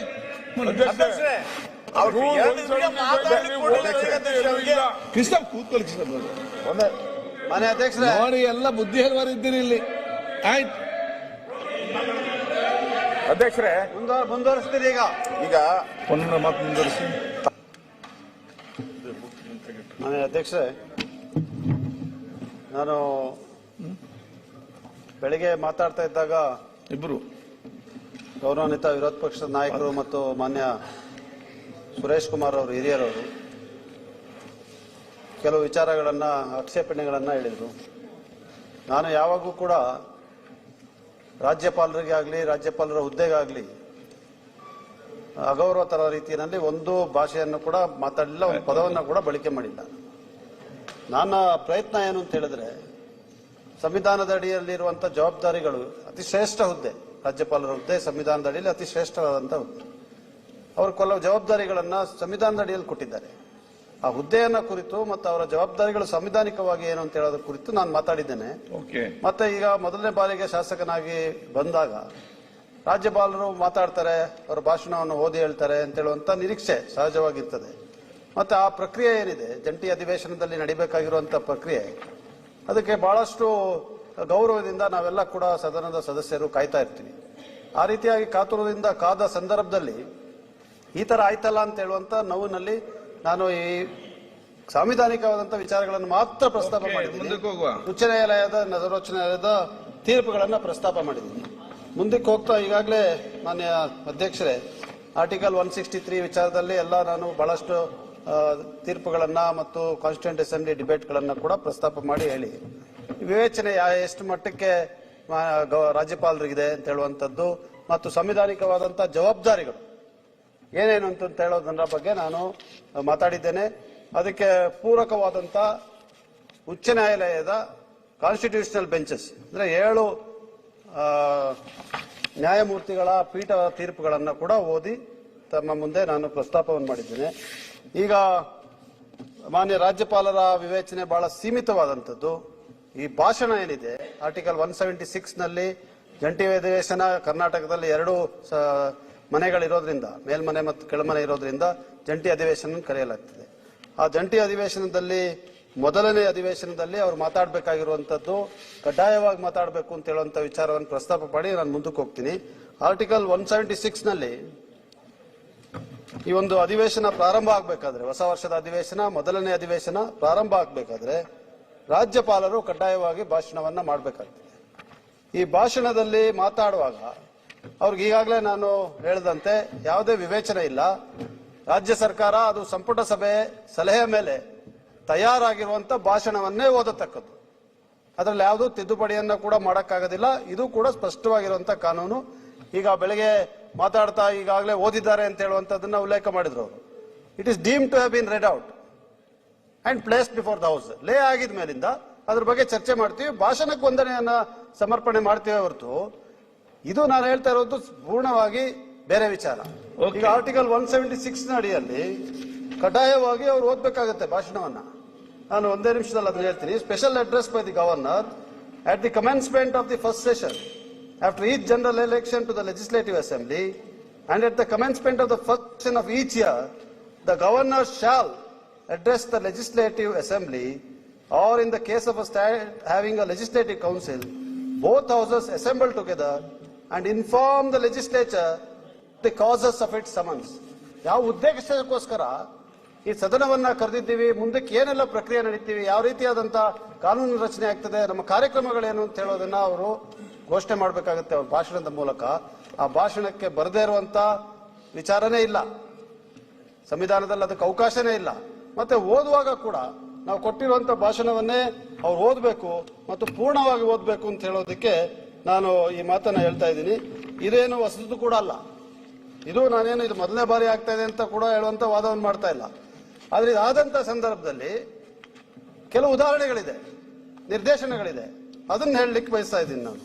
1969ನೇ ಇಸ್ವಿನಲ್ಲಿ ವೆಸ್ಟ್ ಬೆಂಗಾಲ್ನಲ್ಲಿ 2 ಪ್ಯಾರಾಗಳನ್ನ ರಾಜ್ಯಪಾಲರು ಬಿಟ್ಟು ಹೋಗ್ತಾರೆ.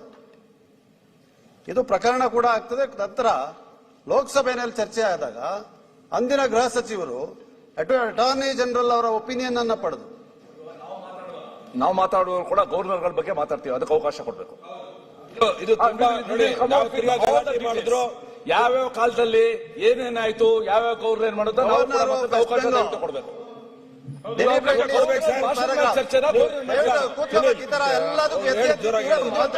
ಅವಕಾಶ ನಿಲ್ಸು ಮಾತಾಡ್ತಾ ಇರೋದು ನೀವು ಕೇಳಿ ಅವಕಾಶ. ಸಂವಿಧಾನದಲ್ಲಿ ಇರೋದನ್ನ ಹೇಳ್ತಾ ಇರೋದು ನಾನು. ಏನ್ ಎಲ್ಲದಕ್ಕೂ ಪದೇ ಪದೇ ಎದ್ದಿಟ್ಬಿಟ್ಟು ಇವ್ರಿಗೆ ಎಲ್ಲ ಗೊತ್ತಿರೋ ತರ ಮಾತಾಡ್ತಾ ಇದ್ದಾರೆ. ಅದಕ್ಕೆ ಮಾನ್ಯ ಸಭಾಧ್ಯಕ್ಷರೇ, ಕಾಂಗ್ರೆಸ್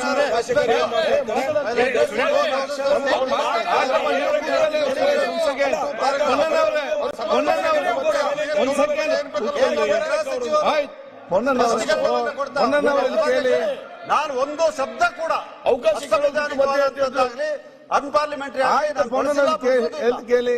ನಾನು ಕಾನ್ಸ್ಟಿಟ್ಯೂಷನ್ ಓದ್ಬಾರ್ದ ಆಯ್ತು ಮತ್ತೆ ನಿಲ್ಲಿ ಅಷ್ಟೇ ಅವ್ರು ಮಾಡಿ ಅಧ್ಯಕ್ಷರೇ ಒಂದೇ ನಿಮಿಷ ಅವ್ರು ಮಾಡಿರುವಂತ ಭಾಷಣದಲ್ಲಿರುವಂತ ಹಲವಾರು ಅಂಶಗಳೇನಿದೆ, ರಾಜ್ಯ ಸರ್ಕಾರದ ಕೊಡುಗೆ ಏನಿದೆ, ಅದೆಲ್ಲವನ್ನ ಕೂಡ ಸ್ವಾಗತ ಮಾಡ್ತೀವಿ, ಅದಕ್ಕೆ ವಂದನೆಯನ್ನ ಕೊಡ್ತೀವಿ. ಅದು ಎರಡನೇ ಮಾತು. ಅದು ಓದಬೇಕಿತ್ತಲ್ಲ, ಅದು ಓದಿದ್ದಾರೆ, ಎಷ್ಟು ಓದಿದ್ದಾರೆ, ಭಾಗಶಃ ಓದಿರೋದು ಸರಿಯಾ ತಪ್ಪಾ ಅಂತೇಳಿ ಸಂವಿಧಾನ ಏನ್ ಹೇಳ್ತದೆ ಅಂತ ಈ ಸದನದಲ್ಲಿ ಚರ್ಚೆ ಮಾಡಿದ್ರೆ ಇನ್ನೆಲ್ಲಿ ಮಾಡ್ಲಿ, ಬೀದಿನಲ್ಲಿ ಮಾಡ್ಲಾ? ಇದು ಇರುವಂತ ವಿಚಾರ, ಇದು ಜನಕ್ಕೆ ಗೊತ್ತಾಗಬೇಕಲ್ಲ ಏನು ಕಾನೂನು ಅಂತ. ಏನ್ ಹೇಳಿದ್ರು ಸುರೇಶ್ ಕುಮಾರ್ ಅವರು, ಮಾನ್ಯ ಕಾನೂನು ಸಚಿವರು ಮಾತಾಡ್ತಾ ಇದ್ದಾಗ ಅಡ್ಡಪಡಿಸಿ ಹೇಳಿದ್ರು, ವಿವೇಚನೆ ಇದೆ ಅವ್ರಿಗೆ, ಏನ್ ಬೇಕು 163(1) ನಲ್ಲಿ ಇರುವಂತ ವಿವೇಚನೆ ಏನ್ ಬಗ್ಗೆ ಅವ್ರು ಮಾತಾಡಿದ್ರು. ಅದನ್ನ ಸ್ಪಷ್ಟಪಡಿಸ್ತಾ ಇದ್ದೀನಿ ನಾನು, ನನಗೆ ತಿಳಿದಷ್ಟು ಮಾತಾಡ್ತಾರೆ. ಸರ್ಕಾರಕ್ಕೆ ವಿವೇಕನೂ ಇರಬೇಕು, ರಾಜ್ಯಪಾಲರಿಗೆ ವಿವೇಚನೆನೂ ವಿರೋಧ ಪಕ್ಷಕ್ಕೂ ಇರಬೇಕು. ಗೊತ್ತಲ್ಲ, ಇಲ್ಲಿ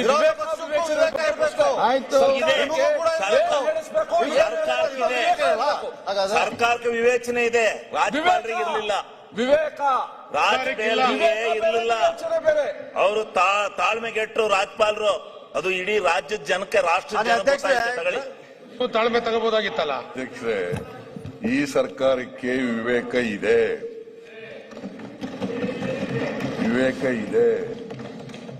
ವಿವೇಚನೆ ಇರಬೇಕು. ನಿಮಗೆ ವಿರೋಧ ಪಕ್ಷದವ್ರಿಗೆ ವಿವೇಚನೆನೂ ಇರಬೇಕು, ವಿವೇಕನೂ ಇರಬೇಕು.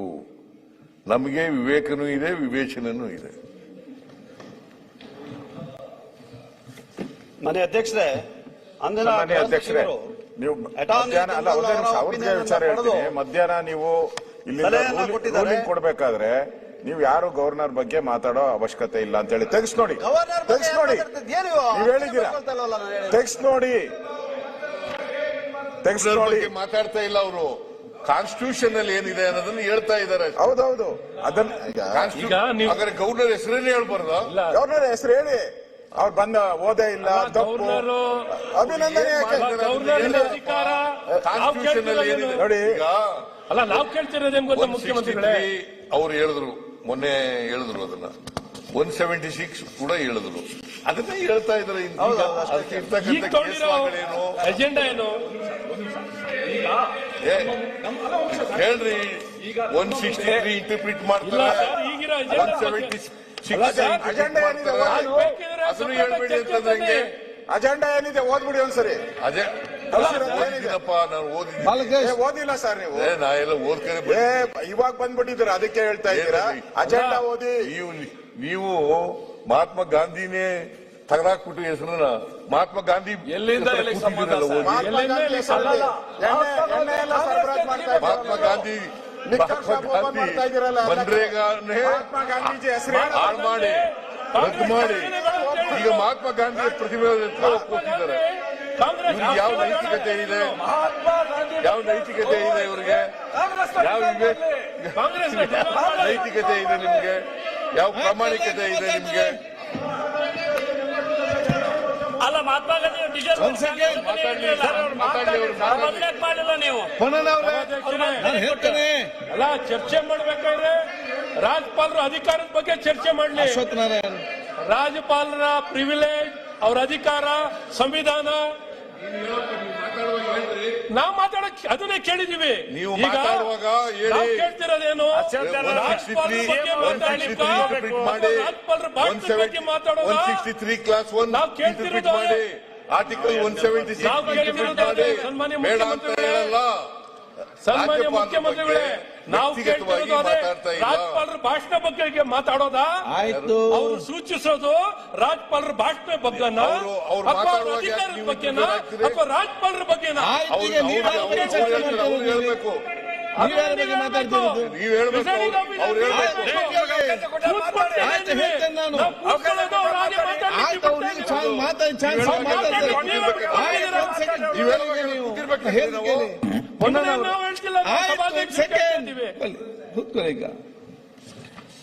ಪೊನ್ನಣ್ಣವ್ರೆ, ಕಾನ್ಸ್ಟಿಟ್ಯೂಷನ್ ಸಂಬಂಧಪಟ್ಟ ಅಲ್ಲಲ್ಲ, ಬರೀ- ಆಯ್ತಪ್ಪ, ಹೇಳ್ದಕ್ಕೆ ನಿಮ್ಗೆ ಏನಾಗಿದೆ ಎಲ್ಲರಿಗೆ? ನಿಲ್ಲಪ್ಪ, ನಮ್ಗೆ ನಮಗೆ ಕಾನ್ಸ್ಟಿಟ್ಯೂಷನ್ ಬಗ್ಗೆ ಅರಿವಿಲ್ಲ. ರಾಜ್ಯಪಾಲರು ಏನ್ ಮಾಡ್ಬೇಕು ಅನ್ನೋದ್ರ ಬಗ್ಗೆ ನಮ್ಗೆ ಗೊತ್ತಿಲ್ಲ. ಆಯ್ತು, ಬೆಳಕು ಚೆಲ್ತವ್ರೆ ಚೆನ್ನಾಗಿ ಏನೇನ್ ಆಗ್ತದೆ, ಬಾಲಕೃಷ್ಣ ಅವರೇ ಕೂತ್ಕೊಳ್ಳಿ. ನಾನ್ ಬೆಳಕು ಚೆಲ್ಲಲಿಕ್ಕೆ ರೂಮಲ್ಲಿ ಕೂತ್ಕೊಂಡು ಚೆಲ್ಬಹುದು. ಕೂತ್ಕೊಳ್ಳಿ, ಇಲ್ಲಿ ಕೆಲವು ನಿಯಮಗಳಿದೆ ಮಾತಾಡ್ಲಿಕ್ಕೆ. ಆಯ್ತು, ಎಲ್ಲಿ ಕೇಳಿ. ಆಯ್ತು ಬಾಲಕೃಷ್ಣ ಅವರೇ, ಆಯ್ತು. ದಯಮಾಡಿ ಅವ್ರು ಹೇಳ್ತಾರೆ ಅಂತ ನೀವು ಏನ್ ಮಾತಾಡ್ತೀರಿ? ಏನ್ ಮಾತಾಡ ನನ್ಗೆ ನೀವು ಅರ್ಥ ಆಗುದಿಲ್ಲ. ಏನ್ ಮಾತಾಡ್ತೀರಿ ನೀವು? ನಿಮ್ಗೆ ಚೆನ್ನಾಗಿ ಮಾಹಿತಿ ಬೇಗ ಅಲ್ಲಿ ರೂಮಲ್ಲಿ ಕೂತ್ಕೊಂಡು ಯಾವ ಮಾಹಿತಿ ಬೇಕಾದ್ರೆ ಕೇಳ್ಬಹುದು. ಇಲ್ಲಿ ಒಂದು ನಿಯಮ ಇದೆ. ಕೂತ್ಕೊಳ್ಳಿ. ಒಂದ್ ಸೆಕೆಂಡ್ ಶಿವಲಿಂಗ ಅವ್ರೆ, ಪುನಃ ಕಾನ್ಸ್ಟಿಟ್ಯೂಷನ್ ಸಂಬಂಧಪಟ್ಟ ವಿಚಾರ ನೀವೆಲ್ಲ ಮಾತಾಡಿ. ಉಲ್ಲೇಖ ಮಾಡ್ಲಿಕ್ಕೆ ಏನ್ ಪ್ರಾಬ್ಲಮ್ ಇಲ್ಲ. ಆದ್ರೆ ಉನ್ನತ ಅಧಿಕಾರಿಗಲ್ಲ. ಒಂದ್ ಸೆಕೆಂಡ್. ಕಾನ್ಸ್ಟಿಟ್ಯೂಷನ್ ಸಂಬಂಧಪಟ್ಟಾಗೆ ಕಾನ್ಸ್ಟಿಟ್ಯೂಷನ್ ಎಷ್ಟು ಕೂಡ ಓದ್ಬಹುದು, ಅದರ ಮಾಹಿತಿ ಎಲ್ಲ ಕೂಡ ನೀವು ಕೊಡಿ. ಆದ್ರೆ ರಾಜ್ಯಪಾಲ ಉನ್ನತ ಅಧಿಕಾರಿಗಲ್ಲ, ಅವರ ನಡವಳಿಕೆಯನ್ನು ಮತ್ತು ಅವರ ವಿಚಾರ ಇಲ್ಲಿ ಮಾತ್ರ ಅವಕಾಶ ಇರುತ್ತದೆ. ನಡವಳಿಕೆ ಅನ್ನು ನೀವು ಕಾನ್ಸ್ಟಿಟ್ಯೂಷನ್ ಬೇಕಾದ್ರೆ ಏನ್ ಕೂಡ ಅಭ್ಯಂತರ ಇಲ್ಲ. ಅದಕ್ಕೆ ಆ ರೀತಿಯಲ್ಲಿ ಮುಂದೆ ಹೋಗಿ. ನೀವೆಲ್ಲ ಹೇಳಿದ್ದೀರಿ ಬೆಳಿಗ್ಗೆ, ಮತ್ತೆ ಚರ್ಚೆ ಆಯ್ತು, ಮತ್ತೆ ಹೇಳಿದ್ದೇವೆ. ಸೊ ಅದರ ಬಗ್ಗೆ ಬೇರೆ ಮುಂದುವರಿಸಿ. ಅವರು ಏನ್ ಹೇಳಿದ್ದಾರೆ, ಯಾವ ರೀತಿ ಹೇಳಿದ್ದಾರೆ, ಕಾನ್ಸ್ಟಿಟ್ಯೂಷನ್ ನೀವು ಉಲ್ಲೇಖ ಮಾಡ್ಲಿಕ್ಕೆ ಏನು ಪ್ರಾಬ್ಲಮ್ ಇಲ್ಲ. ಧನ್ಯವಾದಗಳು. ನಾನು ಈಗಾಗಲೇ ಅದನ್ನ ಹೇಳಿದ್ದೀನಿ. ರಾಜ್ಯಪಾಲರ ಬಗ್ಗೆ ಅತಿ ಹೆಚ್ಚು ಗೌರವ ಇದೆ. ಅವರ ಬಗ್ಗೆ ನಾನು ಮಾತಾಡ್ತಾ ಇಲ್ಲ. ಸಂವಿಧಾನದಿಂದ ಸೃಷ್ಟಿ ಆಗಿರುವಂತಹ ಹುದ್ದೆ ಪ್ರತಿಯೊಬ್ಬರು ನಾವು ಇಲ್ಲೋದು ಸಂವಿಧಾನದ ಬಗ್ಗೆ ಉಲ್ಲೇಖ ಮಾಡ್ತಾ ಇದ್ದೀನಿ. ಅಂದಿನ ಗೃಹ ಸಚಿವರು ಅಟಾರ್ನಿ ಜನರಲ್ ಆಫ್ ಇಂಡಿಯಾ ಅವರ ಕಾನೂನು ಅಭಿಪ್ರಾಯವನ್ನು ಪಡೆದು ಅವರು ಸ್ಪಷ್ಟೀಕರಣ ಕೊಡ್ತಾರೆ. ಅದರಲ್ಲಿ ಎರಡು ಪ್ಯಾರಾವನ್ನು ಬಿಟ್ಟೋಗಿರ್ತಾರೆ, ಬಾಕಿ ಎಲ್ಲ ಓದಿರ್ತಾರೆ. ಇನ್ response the union home minister clarified the settled constitution position that the address of the head of state is a public declaration of the policy which the government proposes to follow in the ensuing year.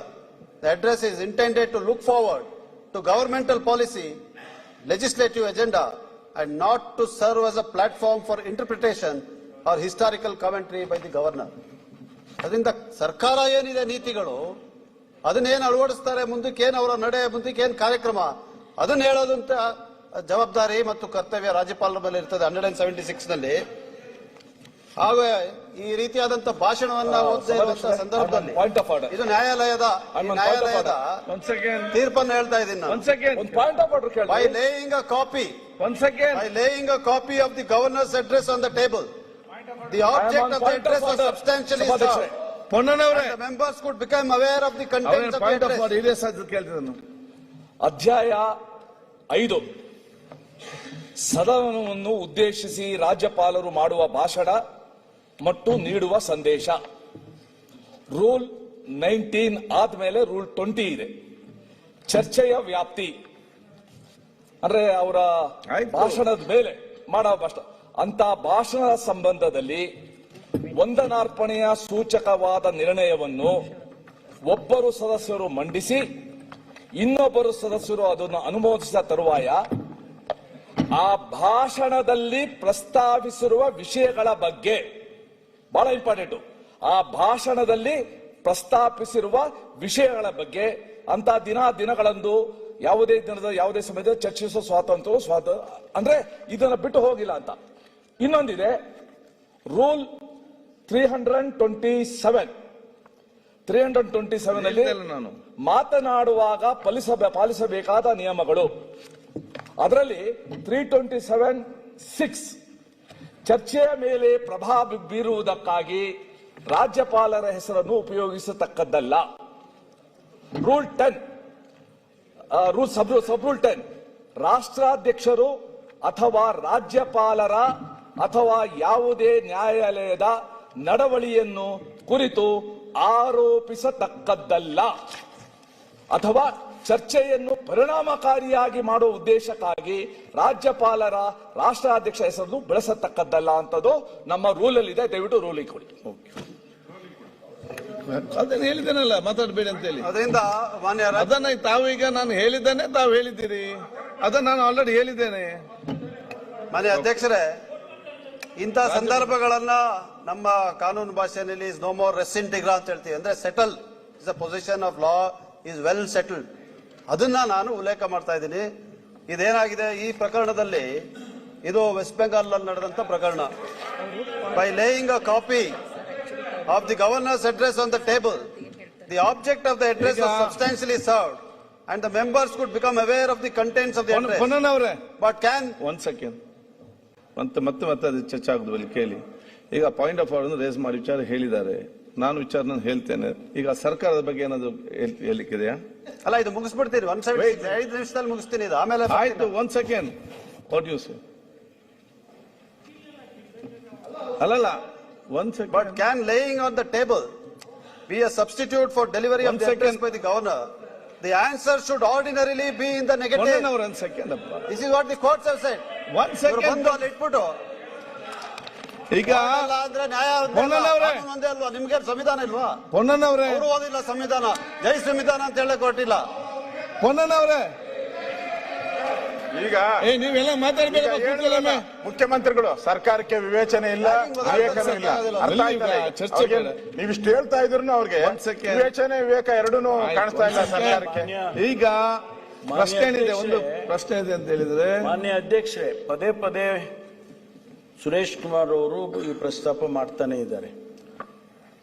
ಮಾನ್ಯ ಪೊನ್ನಣ್ಣನವರು ಬಹಳ ಸ್ಪಷ್ಟವಾಗಿ ಹೇಳ್ತಾ ಇದ್ದಾರೆ, what is the constitutional position and the power of the governor ಅನ್ನೋದನ್ನ ಸ್ಪಷ್ಟವಾಗಿ ಉಲ್ಲೇಖ ಮಾಡ್ತಾ ಇದ್ದಾರೆ ವಿನಃ ಅವ್ರ ಗವರ್ನರ್ನ ಉದ್ದೇಶಿಸಿ ಅವರ ನಡವಳಿಕೆಗಳನ್ನಾಗ್ಲಿ ಅದನ್ನ ಯಾವುದನ್ನು ಉಲ್ಲೇಖ ಮಾಡ್ತಾ ಇಲ್ಲ ಅವರು. ಅದನ್ನ ಪ್ರಸ್ತಾಪ ಶುರುನಲ್ಲಿ ಮಾಡಿ ಅದ ಕಾರಣಕ್ಕಾಗಿ ಇವತ್ತು ಭಾಷಣ ಕೊಟ್ಟಿರೋದು ತಾವು. ಆದ್ರೆ ಅವರು ಪದೇ ಪದೇ ನೀವು ಅವ್ರಿಗೆ ಡಿಸ್ಟರ್ಬ್ ಮಾಡ್ತಾ ಇದ್ರೆ ಹೌದು. ಈಗ what is is see what ಅವ್ರ ಭಾಷಣ ಏನ್ ಮಾಡ್ತಿದ್ದಾರೆ, ಪ್ರಸ್ತಾಪ ಏನು ಅಲ್ಲಲ್ಲ, ಅವ್ರು ಅದೆಲ್ಲ ಒಪ್ಪೋಣ. ಅದನ್ನ ಅವರು ವಂದನಾ ನಿರ್ಣಯದ ಬಗ್ಗೆ ಅವರ ಗೌರವ ಸಮರ್ಪಣೆ ಮಾಡೋದನ್ನ ಅವ್ರು ಹೇಳಿದ್ರು. ನಾನು ಕೊನೆಯದಾಗಿ ಅವರಿಗೆ ಗೌರವ ಸಮರ್ಪಣೆ ಮಾಡ್ತೇನೆ, ಅಲ್ಲಿವರೆಗೂ ಕೂತ್ಕೊಂಡಿದ್ದೇನೆ. ಆದ್ರೆ ಅವ್ರು ಹೇಳಿದೇನು ಅಂದ್ರೆ, what is the constitutional position, ನಮಗೆ ಈ ವಿಚಾರ ಇರೋದು ಬಹಳ ಸ್ಪಷ್ಟ. ಈ ಸದನದಲ್ಲಿ ಅನೇಕ ಜನರಿಗೆ ಗೊತ್ತಿಲ್ಲ. ದಯವಿಟ್ಟು ಕೇಳಿ, ಮಾನ್ಯ ಕಳಿಸಿರೋ ಅಜೆಂಡಾ ಮುಗಿಲಿ ಅಲ್ಲಿ. ಇಡೀ ಸದನದಲ್ಲಿ ಬಹಳ ಜನರಿಗೆ ಕಾನ್ಸ್ಟಿಟ್ಯೂಷನಲ್ ಪೊಸಿಷನ್ ಗೊತ್ತಿಲ್ಲ. ಅದನ್ನ ಅವರು ಬೀಯಿಂಗ್ ಎನ್ ಅಡ್ವೊಕೇಟ್ ಹಿಮ್ಸೆಲ್ಫ್ ಅದನ್ನ ಹೇಳುವಾಗ ಅದನ್ನ ಹೇಳಿದ್ರೆ ಏನ್ ತಪ್ಪಿದೆ? ಅಲ್ಲ, ಅದಕ್ಕೆ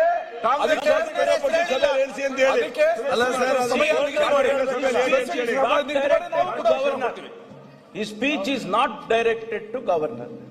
ಗವರ್ನರ್ ಪೊಸಿಷನ್, ಕಾನ್ಸ್ಟಿಟ್ಯೂಷನಲ್ ಪೊಸಿಷನ್ ಏನಿದೆ ಅಂತ ಹೇಳಿ ಸದನಕ್ಕೆ ಅವ್ರು ಮಾಹಿತಿ ಕೊಟ್ರೆ ಅದು ಕೂಡ ಕೊಡಬಾರ್ದ? ನಾನು ಅದ್ರಲ್ಲಿ ಏನ್ ತಪ್ಪಿದೆ? ಅಲ್ಲ ಸರ್, ತಪ್ಪು ಯಾವ ವಿಚಾರದ ಬಗ್ಗೆ ಇವತ್ತು ನಮ್ಮ ಹತ್ರ ಇರೋದು ಅಜೆಂಡಾ? ಹೌದು, ಅಜೆಂಡಾ ಹೌದು, ಇನ್ನೂ ಬಂದೇ ಇಲ್ಲ. ಇನ್ನೂ ಬಂದೇ ಇಲ್ಲ. ಹೌದು, ಎಷ್ಟೊತ್ತಿಂದ ಮಾತಾಡ್ತಾ ಇದ್ದಾರೆ? ಎಷ್ಟೊತ್ತಿಂದ ಮಾತಾಡ್ತಾ ಇದ್ದಾರೆ? ನೀವು ಹಾಗಾದ್ರೆ ಇಷ್ಟೊತ್ತೆ ಮಾತಾಡಬೇಕು, ಇಷ್ಟೇ ಬಿಡಬೇಕು, ಇದನ್ನೇ ಹೇಳಬೇಕು. ಪ್ರಸ್ತಾಪ ಏನು?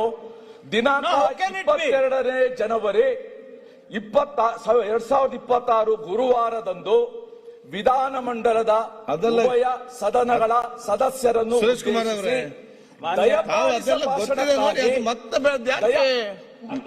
ನಾನು ಹೇಳ್ದಕ್ಕೆ ಕೇಳಿ. ಈಗ ಒಂದ್ ಸೆಕೆಂಡ್ ಅಪ್ಪ, ಎಲ್ಲ ಅರ್ಥ ಮಾಡುವವರೇ ಇರುದು, ಎಲ್ಲ ಬೇರೆಯವರಿಗೆ ಅರ್ಥ ಮಾಡೋದು ಕೂಡ ಅಲ್ಲದೆ ಸ್ವಯಂ ಅರ್ಥ ಮಾಡೋದ್ರಲ್ಲಿ ಸಮಸ್ಯೆ ಆಗಿದೆ. ಈಗ ನೀವೆಲ್ಲ ನಾನು ಹೇಳ್ದ ಕೇಳಿ, ಈಗ ತಾವು ಪಾಯಿಂಟ್ ಆಫ್ ಆರ್ಡರ್ ರೇಸ್ ಮಾಡಿದ್ದೀರಿ. ಏನಂತ ಹೇಳಿದ್ರೆ, ಗವರ್ನರ್ ನಡವಳಿಕೆ ಮತ್ತು ಇದರ ವಿಚಾರ ಮಾಡುವಂತ ರೂಲ್ಸ್ ಇದೆ. ಅದಕ್ಕಾಗಿ ಸರ್ಕಾರ ಹೇಳ್ತಾ ಇದ್ದೆ, ಅವರು ನಡವಳಿಕೆ ಮಾತಾಡಲಿ, ಕಾನ್ಸ್ಟಿಟ್ಯೂಷನ್ ಸಂಬಂಧ ಮಾತಾಡ್ತಾ ಇರ್ತಾರೆ ಅಂತ ಹೇಳುವಂಥವ್ರು. ಅದಕ್ಕೆ ನಾನು ಹೇಳುವಂಥದ್ದು ಇಷ್ಟೇ, ಅವ್ರಿಗೆ ಗೊತ್ತಿದೆ, ಏಜೆಂಡಾ ತಂದೆಲ್ಲ ಗೊತ್ತಿದೆ. ಪೊನ್ನಣ್ಣವರು ಒಂದು ಬಹಳ ಸ್ಪಷ್ಟವಾಗಿದೆ, ಅವರ ನಡವಳಿಕೆ ಮತ್ತು ಇನ್ನಿತರ ವಿಚಾರಗಳು ತರೋದು ಬೇಡ, ಸಂವಿಧಾನಬದ್ಧ ವಿಚಾರ ಮುಂದೆ ತೆಕ್ಕೊಂಡು ಹೋದ ಕೆಲಸ ನಾವು ಇವತ್ತು ಮಾಡಿ. ಅದು ಹಾಗೆ ಬದಲ್ತಾ ಇದಾರಲ್ರಿ, ಏನ್ ನೇಮ ಇಲ್ವಾ? ಆಯ್ತು, ಮಾತಾಡಿ ಮುಗಿದಲ್ಲ, ಕಂಟಿನ್ಯೂ ಮಾಡ್ಲಿ. ಓಕೆ, ಅವ್ರು ಹೇಳ್ತಾನೆ ಇಲ್ಲ. ಅವರು ವ್ಯಕ್ತಿಗತವಾಗಿ ನಡವಳಿಕೆ ಬಗ್ಗೆ ಮಾತಾಡಿಲ್ಲ, ಕಾನ್ಸ್ಟಿಟ್ಯೂಷನಲ್ ಪೊಸಿಷನ್ ಹೇಳ್ತಾ ಇದ್ದಾರೆ. ಅದನ್ನೇ ಮಾತಾಡಿ ಮುಂದೆ ಕಾನ್ಸ್ಟಿಟ್ಯೂಷನಲ್ ಪೊಸಿಷನ್ ಹೇಳ್ತಾ ಇದ್ದಾರೆ. ಆಯ್ತು, ಮುಗಿಲಿಸಿ. ಈಗ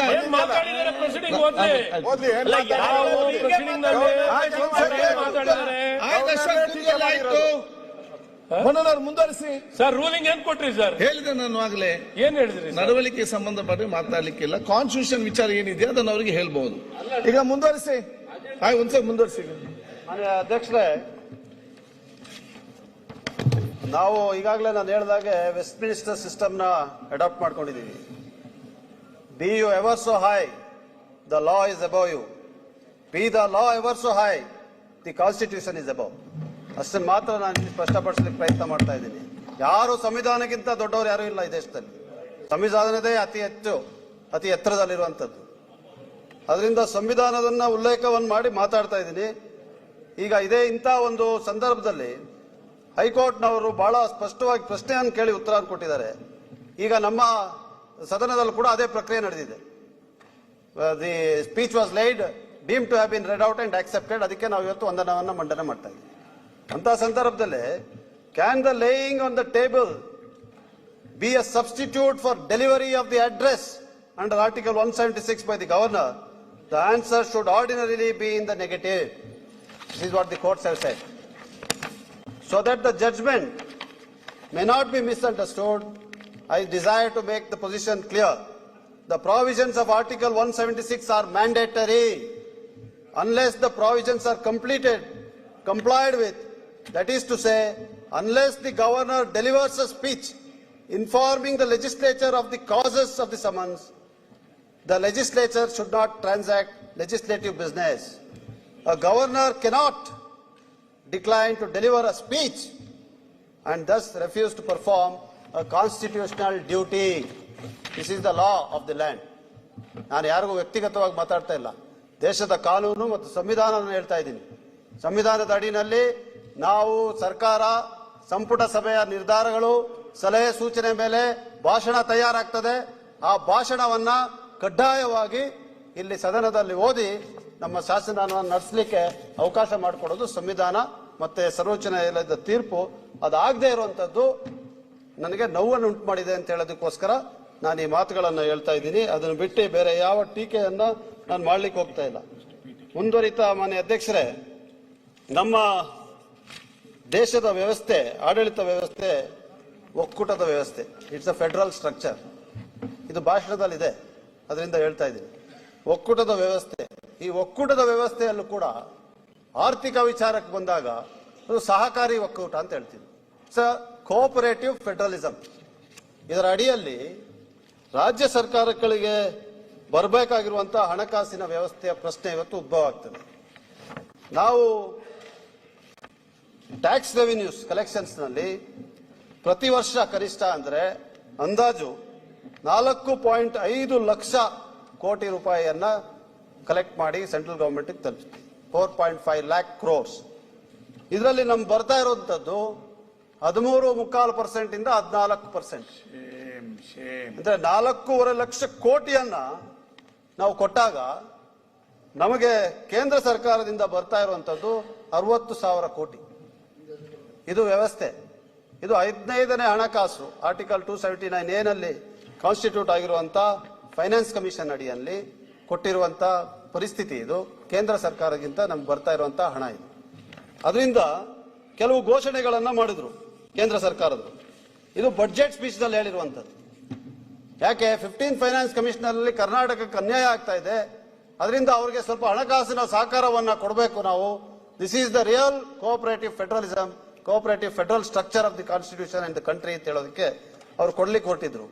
ಕೇಂದ್ರ ಸರ್ಕಾರದಿಂದ ನಮಗೆ ಬರಬೇಕಾಗಿದ್ದಂಥದ್ದು ಬಡ್ಜೆಟ್ ನಲ್ಲಿ ಭದ್ರಾ ಮೇಲ್ದಂಡೆ ಯೋಜನೆಗೆ 5,300 ಕೋಟಿ ಬಡ್ಜೆಟ್ ನಲ್ಲಿ ಘೋಷಣೆ ಮಾಡಿರುವಂತದ್ದು. 15ನೇ ಹಣಕಾಸು ಆಯೋಗದಲ್ಲಿ ಶಿಫಾರಸು ಮಾಡಲಾದ ವಿಶೇಷ ಅನುದಾನ 5,495 ಕೋಟಿ. ಇದು 15th ಪೇ ಕಮಿಷನ್ ಅಲ್ಲಿ ಘೋಷಣೆ ಮಾಡಿದಂಥದ್ದು. 15ನೇ ಹಣಕಾಸು ಆಯೋಗದಲ್ಲಿ ಬೆಂಗಳೂರು ಅಭಿವೃದ್ಧಿಗೆ ಕೆರೆ ಮತ್ತು ರಿಂಗ್ ರೋಡ್, ಪೆರಿಫೆರಲ್ ರಿಂಗ್ ರೋಡ್ಗೆ 6,000 ಕೋಟಿ. 15ನೇ ಹಣಕಾಸಿನ ಆಯೋಗದಲ್ಲಿ ಶಿಫಾರಸು ಮಾಡಲಾದ ಆರೋಗ್ಯ ಅನುದಾನ 1,683 ಕೋಟಿ. 15ನೇ ಹಣಕಾಸು ಆಯೋಗದಲ್ಲಿ ಗ್ರಾಮೀಣ ಸ್ಥಳೀಯ ಸಂಸ್ಥೆಗಳಿಗೆ ಶಿಫಾರಸು ಮಾಡಲಾದ ಅನುದಾನ 10,547 ಕೋಟಿ. 15ನೇ ಹಣಕಾಸು ಆಯೋಗದಲ್ಲಿ ನಗರ ಸ್ಥಳೀಯ ಸಂಸ್ಥೆಗಳಿಗೆ ಶಿಫಾರಸು ಮಾಡಲಾದ ಅನುದಾನ 5,215 ಕೋಟಿ. 15ನೇ ಹಣಕಾಸು ಆಯೋಗದಲ್ಲಿ ತೆರಿಗೆ ಹಂಚಿಕೆ ಸೂತ್ರವಾದ ಬದಲಾವಣೆಯನ್ನು ಆದ ನಷ್ಟ 8,000 ಕೋಟಿ. NDRF ಬೇಡಿಕೆ 18,171 ಕೋಟಿ. ಇದು ಕೂಡ ನಾವು ನಮಗೆ ಕೊಟ್ಟಿದ್ದವರು 10,000 ಕೋಟಿ, 10,907 ಕೋಟಿ. ಅದಕ್ಕೂ ಕೂಡ ನಾವು ಸರ್ವೋಚ್ಚ ನ್ಯಾಯಾಲಯದ ಮೊರೆ ಹೋಗ್ಬೇಕಾಯ್ತು. ಸುಪ್ರೀಂ ಕೋರ್ಟ್ನವರು ಅವಾಗ ಹೇಳಿದ್ರು, ಪದೇ ಪದೇ ಯಾಕೆ ರಾಜ್ಯಗಳನ್ನ ಇಲ್ಲಿ ಕರೆತರುವಂತ ಕೆಲಸವನ್ನು ಮಾಡ್ತಾ ಇದ್ದೀರಾ, ಅವ್ರು ಬರ್ಬೇಕಾಗಿರೋದು ಕೊಡಿ ನೀವು ಅಂತ. 10,907 ಕೋಟಿ ಕೊಟ್ಟರು. 7,264 ಕೋಟಿಯಿಂದ ಬಾಕಿ ಉಳ್ಕೊಂಡಿದೆ. ಕೇಂದ್ರ ಪುರಸ್ಕೃತ ಯೋಜನೆಗಳಿಗೆ ಹೆಚ್ಚುವರಿ ದರಸಿದ್ದು 2023-24 ಮತ್ತು 24-25ಕ್ಕೆ 10,524 ಕೋಟಿ. ಸೆಸ್ ಮತ್ತು ಸರ್ಚಾರ್ಜ್ಗಳಿಂದ ಆದ ನಷ್ಟ 8,300 ಕೋಟಿ. ಒಟ್ಟಾಗಿ 1,25,559 ಕೋಟಿ ರೂಪಾಯಿ ಕೇಂದ್ರದಿಂದ ರಾಜ್ಯಕ್ಕೆ ಬರುವಂತ ಹಣಕಾಸಿನ ವ್ಯವಸ್ಥೆ ಇವತ್ತು ನಮಗೆ ನಷ್ಟ ಉಂಟಾಗಿದೆ. ಕೇಂದ್ರದ ಸರ್ಕಾರ ಇದರ ಪ್ರಕಾರ ನಡ್ಕೊಂಡಿಲ್ಲ. ಇದು ಬಹಳ ದೊಡ್ಡ ಆಘಾತಕಾರಿಯಾದಂತ ವಿಚಾರ ಅಂತ ನಾನು ಹೇಳಲಿಕ್ಕೆ ಇವತ್ತು ಬಯಸ್ತಾ ಇದ್ದೀನಿ. ನಮ್ಮ ಒಕ್ಕೂಟ ವ್ಯವಸ್ಥೆಗೆ ಒಂದು ಧಕ್ಕೆ ಇದೆ. ಕೋಆಪರೇಟಿವ್ ಫೆಡರಲಿಸಂ ಅಂದಾಗ ನಾವೆಲ್ಲ ಕೂಡ ಸಹಕಾರ ವ್ಯವಸ್ಥೆಯಲ್ಲಿ ಬದುಕಬೇಕಾಗ್ತದೆ. ರಾಜ್ಯಕ್ಕೆ ತನ್ನದೇ ಆದ ಅಧಿಕಾರ ವ್ಯಾಪ್ತಿ ಇದೆ, ಕೇಂದ್ರಕ್ಕೆ ತನ್ನದೇ ಆದಂತ ಅಧಿಕಾರ ವ್ಯಾಪ್ತಿ ಇದೆ. These are called as fields of legislation 7th schedule ನಲ್ಲಿ. ಆದರೆ ಹಣಕಾಸಿನ ವ್ಯವಸ್ಥೆ, ನಾವು ಕೊಡುವಂತ ಹಣ, ನಮ್ಮ ಇಲ್ಲ ನಾಗರಿಕರಿಂದ ಸಂಗ್ರಹ ಆಗುವಂತ ತೆರಿಗೆ ಹಣ, ಇದರಿಂದ ಬರಬೇಕಾಗಿರೋ ಪಾಲ್ ಬರಲ್ಲ. ಅವ್ರು ಕೊಡ್ತೀನಿ ಅಂತ ಘೋಷಣೆ ಮಾಡಿದಂತ ಬಡ್ಜೆಟ್ ಪುಸ್ತಕದಲ್ಲಿ ಘೋಷಣೆ ಮಾಡಿರುವಂತಹ ಹಣ ಬರೋದಿಲ್ಲ. ಅದರಿಂದ ಇವತ್ತು ಈ ಫೆಡರಲ್ ಸ್ಟ್ರಕ್ಚರ್ ಅನ್ನ ಕೂಡ ಒಂದು ಪ್ರಶ್ನೆ ಮಾಡುವಂತ ಪರಿಸ್ಥಿತಿ ಈ ದೇಶದಲ್ಲಿ ನಿರ್ಮಾಣ ಆಗಿದೆ. ಅದನ್ನ ಅದು ಭಾಷಣದಲ್ಲಿ ಇದನ್ನು ಹೇಳಿದ್ದೀವಿ ನಾವು ಸ್ಪಷ್ಟವಾಗಿ. ಈ ಹಣಕಾಸು ಬರಲಿಲ್ಲ ಅಂತ ಹೇಳಿದ್ರೆ ಹೇಗೆ ಅಭಿವೃದ್ಧಿ ಮಾಡೋದು? ರಾಜ್ಯ ನಡೆಸೋದು ಹೇಗೆ? ನಮ್ಮಿಂದ ಹಣ ತಗೊಂಡು ನಮ್ಗೆ ಹಣ ವಾಪಸ್ ಕೊಡ್ಲಿಲ್ಲ ಅಂತ ಹೇಳಿದ್ರೆ ರಾಜ್ಯಗಳನ್ನ ನಡೆಸೋದು ಹೇಗೆ? ಅದೇ ರೀತಿ ಬ್ಯಾಂಕಿಂದ ಬಂದಂತ ಆಂಧ್ರ ಪ್ರದೇಶದಲ್ಲಿ ಏನಾಯ್ತು, ಬಿಹಾರಲ್ಲಿ ಏನಾಯ್ತು, ಯಾವ ರೀತಿಯಾದಂತಹ ಹಣಕಾಸಿನ ವ್ಯವಸ್ಥೆ ಕೇಂದ್ರ ಸರ್ಕಾರದಿಂದ ಅವ್ರಿಗೆ ಬಂತು, ಅವರ ಒಕ್ಕೂಟದಲ್ಲಿ ಅವ್ರು ಸೇರ್ಕೊಂಡಿದ್ದಾರೆ ಅಂತ ಹೇಳೋದಕ್ಕೆ ಇದಾಗಬಾರ್ದು. ಇದು ಕಾನ್ಸ್ಟಿಟ್ಯೂಷನ್ಗೆ ಆಗ್ತಾ ಇರುವಂತ, ಸಂವಿಧಾನಕ್ಕೆ ಆಗ್ತಾ ಇರುವಂತ ಅಪಚಾರ ಅಂತ ನಾನು ಹೇಳಲಿಕ್ಕೆ ಬಯಸ್ತಾ ಇದ್ದೀನಿ.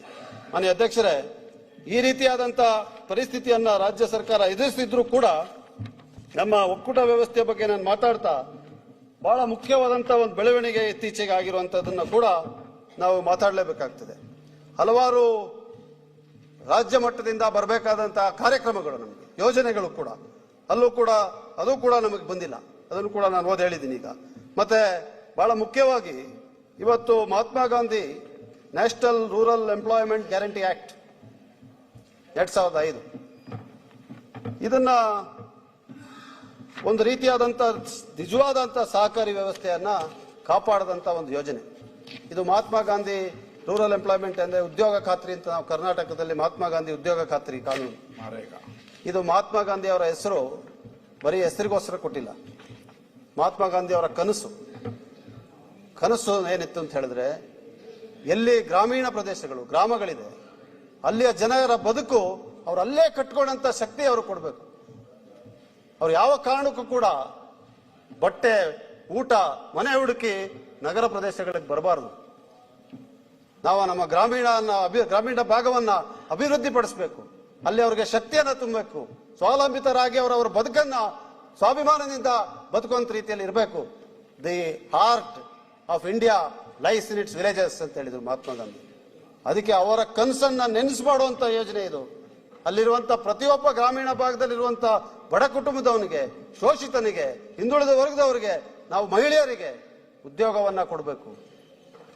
ಅವರು ಬಹಳ ಒಂದು ಸುಂದರವಾದಂತ ಬದುಕನ್ನ ಕಟ್ಟಲಿಕ್ಕೆ ನಾವು ಅವಕಾಶವನ್ನ ಮಾಡಿಕೊಡ್ಬೇಕು ಅಂತ ಹೇಳುವಂತ ಕಲ್ಪನೆಯನ್ನ ಪೂರೈಸೋದಕ್ಕೆ 2005ರಲ್ಲಿ ಕಾನೂನನ್ನ ತಂದಿರುವಂತ. ಮಹಾತ್ಮ ಗಾಂಧಿ ಅವರ ಹೆಸರನ್ನು ಕೊಟ್ಬಿಟ್ರು ಅಂತ ಹೇಳಿದ್ರೆ ಹೆಸರಿಗೋಸ್ಕರ ಕೊಟ್ಟಿರುವಂತದ್ದಲ್ಲ. ಮಹಾತ್ಮ ಗಾಂಧಿ ಅವರ ನಿಜವಾದಂತ ಕಲ್ಪನೆಯನ್ನ ಪೂರೈಸಬೇಕು. ಅವರು ಏನು ಈ ದೇಶದ ಭವಿಷ್ಯವನ್ನ ಊಹಿಸಿದ್ರು ಅದನ್ನು ಪೂರೈಸಬೇಕು ಅಂತ ಹೇಳಿ ನಾವು ಕೊಟ್ಟಿದ್ವಿ. ಈ ಮಹಾತ್ಮ ಗಾಂಧಿ ಉದ್ಯೋಗ ಖಾತ್ರಿ ಯೋಜನೆ ಅಡಿಯಲ್ಲಿ ಇವತ್ತು ನಾವು ಬಡ ಜನರಿಗೆ, ಗ್ರಾಮೀಣ ಭಾಗದ ಬಡ ಜನರಿಗೆ ಕರ್ನಾಟಕದಲ್ಲಿ 2005ರಿಂದ 2025 ಇಸ್ವಿವರೆಗೂ 76.89 ಲಕ್ಷ ಕಾಮಗಾರಿಗಳನ್ನ 61,030 ಕೋಟಿ ರೂಪಾಯಿ ವೆಚ್ಚದಲ್ಲಿ ಕಾಮಗಾರಿಗಳನ್ನ ಕೊಟ್ಟಿದ್ದೀವಿ. ಇದರಲ್ಲಿ 76 ಲಕ್ಷ ಕಾಮಗಾರಿಗಳು, ಪ್ರತಿದಿನ ಮಾನವ ದಿನಗಳು ಡೇಸ್ 182 ಕೋಟಿ ಮಾನವ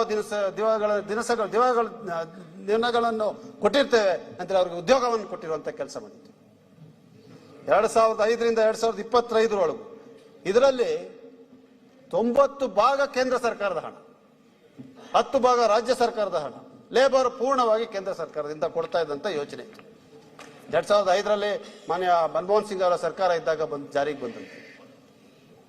ಈ ಕಾನೂನನ್ನ ಇಷ್ಟೊಂದು ಲಾಭವಾಗಿರುವಂತಹ ಈ ಕಾನೂನಿನಲ್ಲಿ ಹೊಸ ಆಕ್ಟ್ ಅಂತ ತಂದಿದೆ, PB ಗ್ರಾಮ್ಜಿ.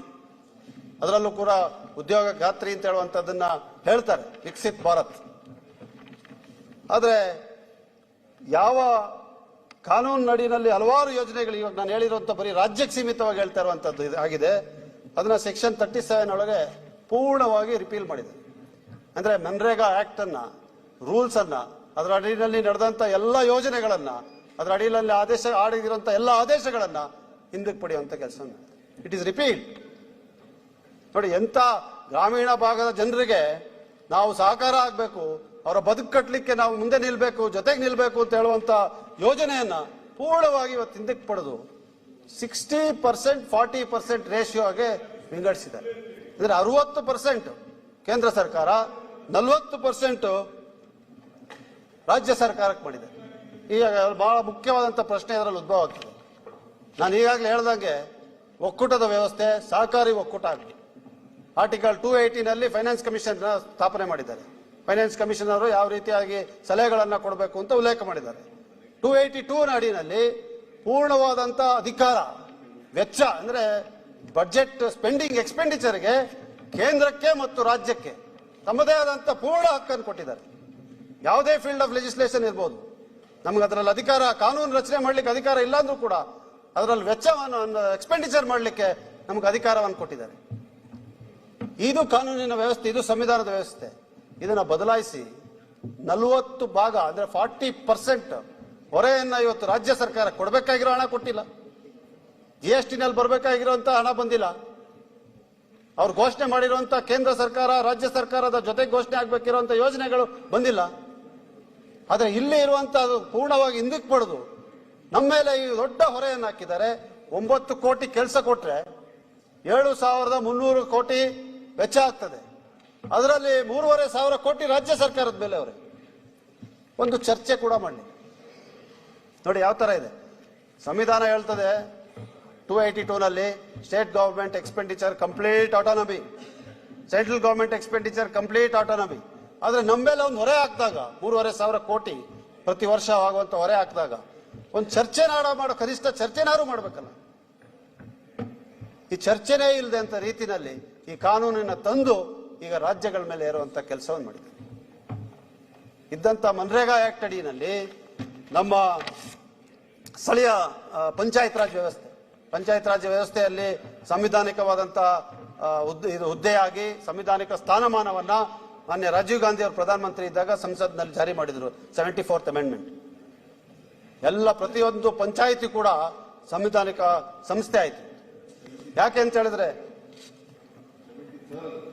73rd amendment. ಅದರಿಂದ ಯಾಕೆ ಇದು ಕಾರಣ ಏನು ಅಂತ ಹೇಳಿದ್ರೆ, ನಾವು ಕೆಳ ಬುಡಮಟ್ಟದಿಂದ ಆಡಳಿತವನ್ನ ಕೊಡಬೇಕು, ಅಧಿಕಾರವನ್ನ ಕೊಡಬೇಕು, ಸ್ಥಳೀಯವಾಗಿ ನಮ್ಮ ಸಮಾಜ ಬೆಳಿಬೇಕು ಅಂತ ಹೇಳುವಂತ ಉದ್ದೇಶದಿಂದ ಮಾಡಿದಂತ ಸಂವಿಧಾನಿಕ ತಿದ್ದುಪಡಿ, ನಂತರ ತಂದಂತ ಕಾನೂನು. ಪೂರ್ಣವಾಗಿ ಇದನ್ನ ಇವತ್ತು ನಾಶ ಮಾಡಿ ಧ್ವಂಸ ಮಾಡಿದರೆ ಅಲ್ಲಿರುವಂತಹ ಸ್ಥಳೀಯ ಸಂಸ್ಥೆ ಬಲವಾಗಿ, ಯಾವುದೇ ಪಕ್ಷಾತೀತವಾಗಿ, ಅದರಲ್ಲಿ ಯಾವುದು ಚಿಹ್ನೆ ಇಲ್ಲ, ಗ್ರಾಮ ಪಂಚಾಯಿತಿಯಲ್ಲಿ ಬಲಿಷ್ಠವಾಗಿ ಬೆಳೆದು ಇವತ್ತು ಪ್ರಜಾಪ್ರಭುತ್ವದ ಬುನಾದಿ ಆಗಿದಂತ ಸಂದರ್ಭದಲ್ಲಿ ಅವ್ರನ್ನ ಪೂರ್ಣವಾಗಿ ಮುಗಿಸುವಂತ ಕೆಲಸಕ್ಕೆ ಇವತ್ತು VBG ರಾಮ್ಜಿ ಕಾನೂನು ನಡಿನಲ್ಲಿ ಮಾಡಿ ಮನ್ರೇಗಾನ ಹಿಂಪಡೆಯೋ ರೀತಿನಲ್ಲಿ ಮಾಡಿದ್ದಾರೆ.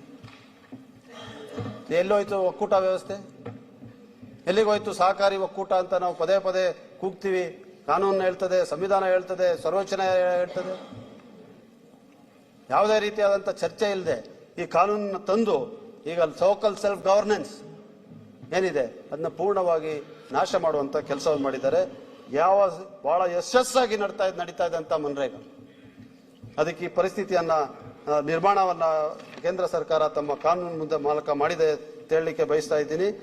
ಈ ಸಂದರ್ಭದಲ್ಲಿ ಇದು ಬಹಳಷ್ಟು ಇದರ ಬಗ್ಗೆ ಚರ್ಚೆ ಮುಂದಕ್ಕೆ ಕೂಡ ಆಗ್ತದೆ. ಅದರಿಂದ ನಾನು ಮುಂದಕ್ಕೆ ಹೋಗ್ತೀನಿ. ಇವತ್ತು ನಾವು ಯಾವ ಆರ್ಥಿಕ ಪರಿಸ್ಥಿತಿ ನಮ್ಮ ಮೇಲೆ ನಿರ್ಮಾಣ ಆಗಿದೆ ಅದನ್ನು ಕೂಡ ಈಗ ನಾನು ತೀರ್ಪನ್ನು ಓದ್ದ ಅಂದ್ರೆ ಕೋರ್ಟಲ್ಲಿ ಹೋಗಿ ಹೇಳಿ, ಆದ್ರೆ ಈಗಾಗಲೇ ಮೋಹಿತ್ ಮಿನರಲ್ಸ್ ಅಂತ ಹೇಳುವಂತ ಒಂದು ಪ್ರಕರಣ ಓದಕ್ ಹೋಗೋದಿಲ್ಲ, ಜ್ಞಾಪಕ ಶಕ್ತಿಯಿಂದನೇ ಹೇಳ್ಬಿಡ್ತೀವಿ.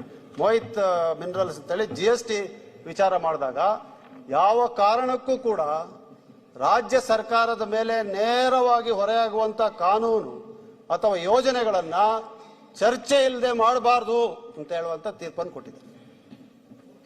Without dialogue, without discussion, financial burden cannot be imposed upon the States. This is the law red with article 282 of the constitution. ಅದರಿಂದ ಈ ಕಾನೂನನ್ನ, ಈ ಸಂವಿಧಾನವನ್ನ, ನಮ್ಮ ಸಹಕಾರಿ ವ್ಯವಸ್ಥೆಯನ್ನ ಪೂರ್ಣವಾಗಿ ಇವತ್ತು ಉಲ್ಲಂಘನೆ ಮಾಡುವಂತ ಕೆಲಸವನ್ನ ಕೇಂದ್ರ ಸರ್ಕಾರ ಈ ಕಾನೂನನ್ನು ಜಾರಿ ತರೋದ್ರ ಮೂಲಕ ಮಾಡಿದೆ ಅಂತ ನಾನು ಇವತ್ತು ಹೇಳಲಿಕ್ಕೆ ಬಯಸ್ತೇನೆ.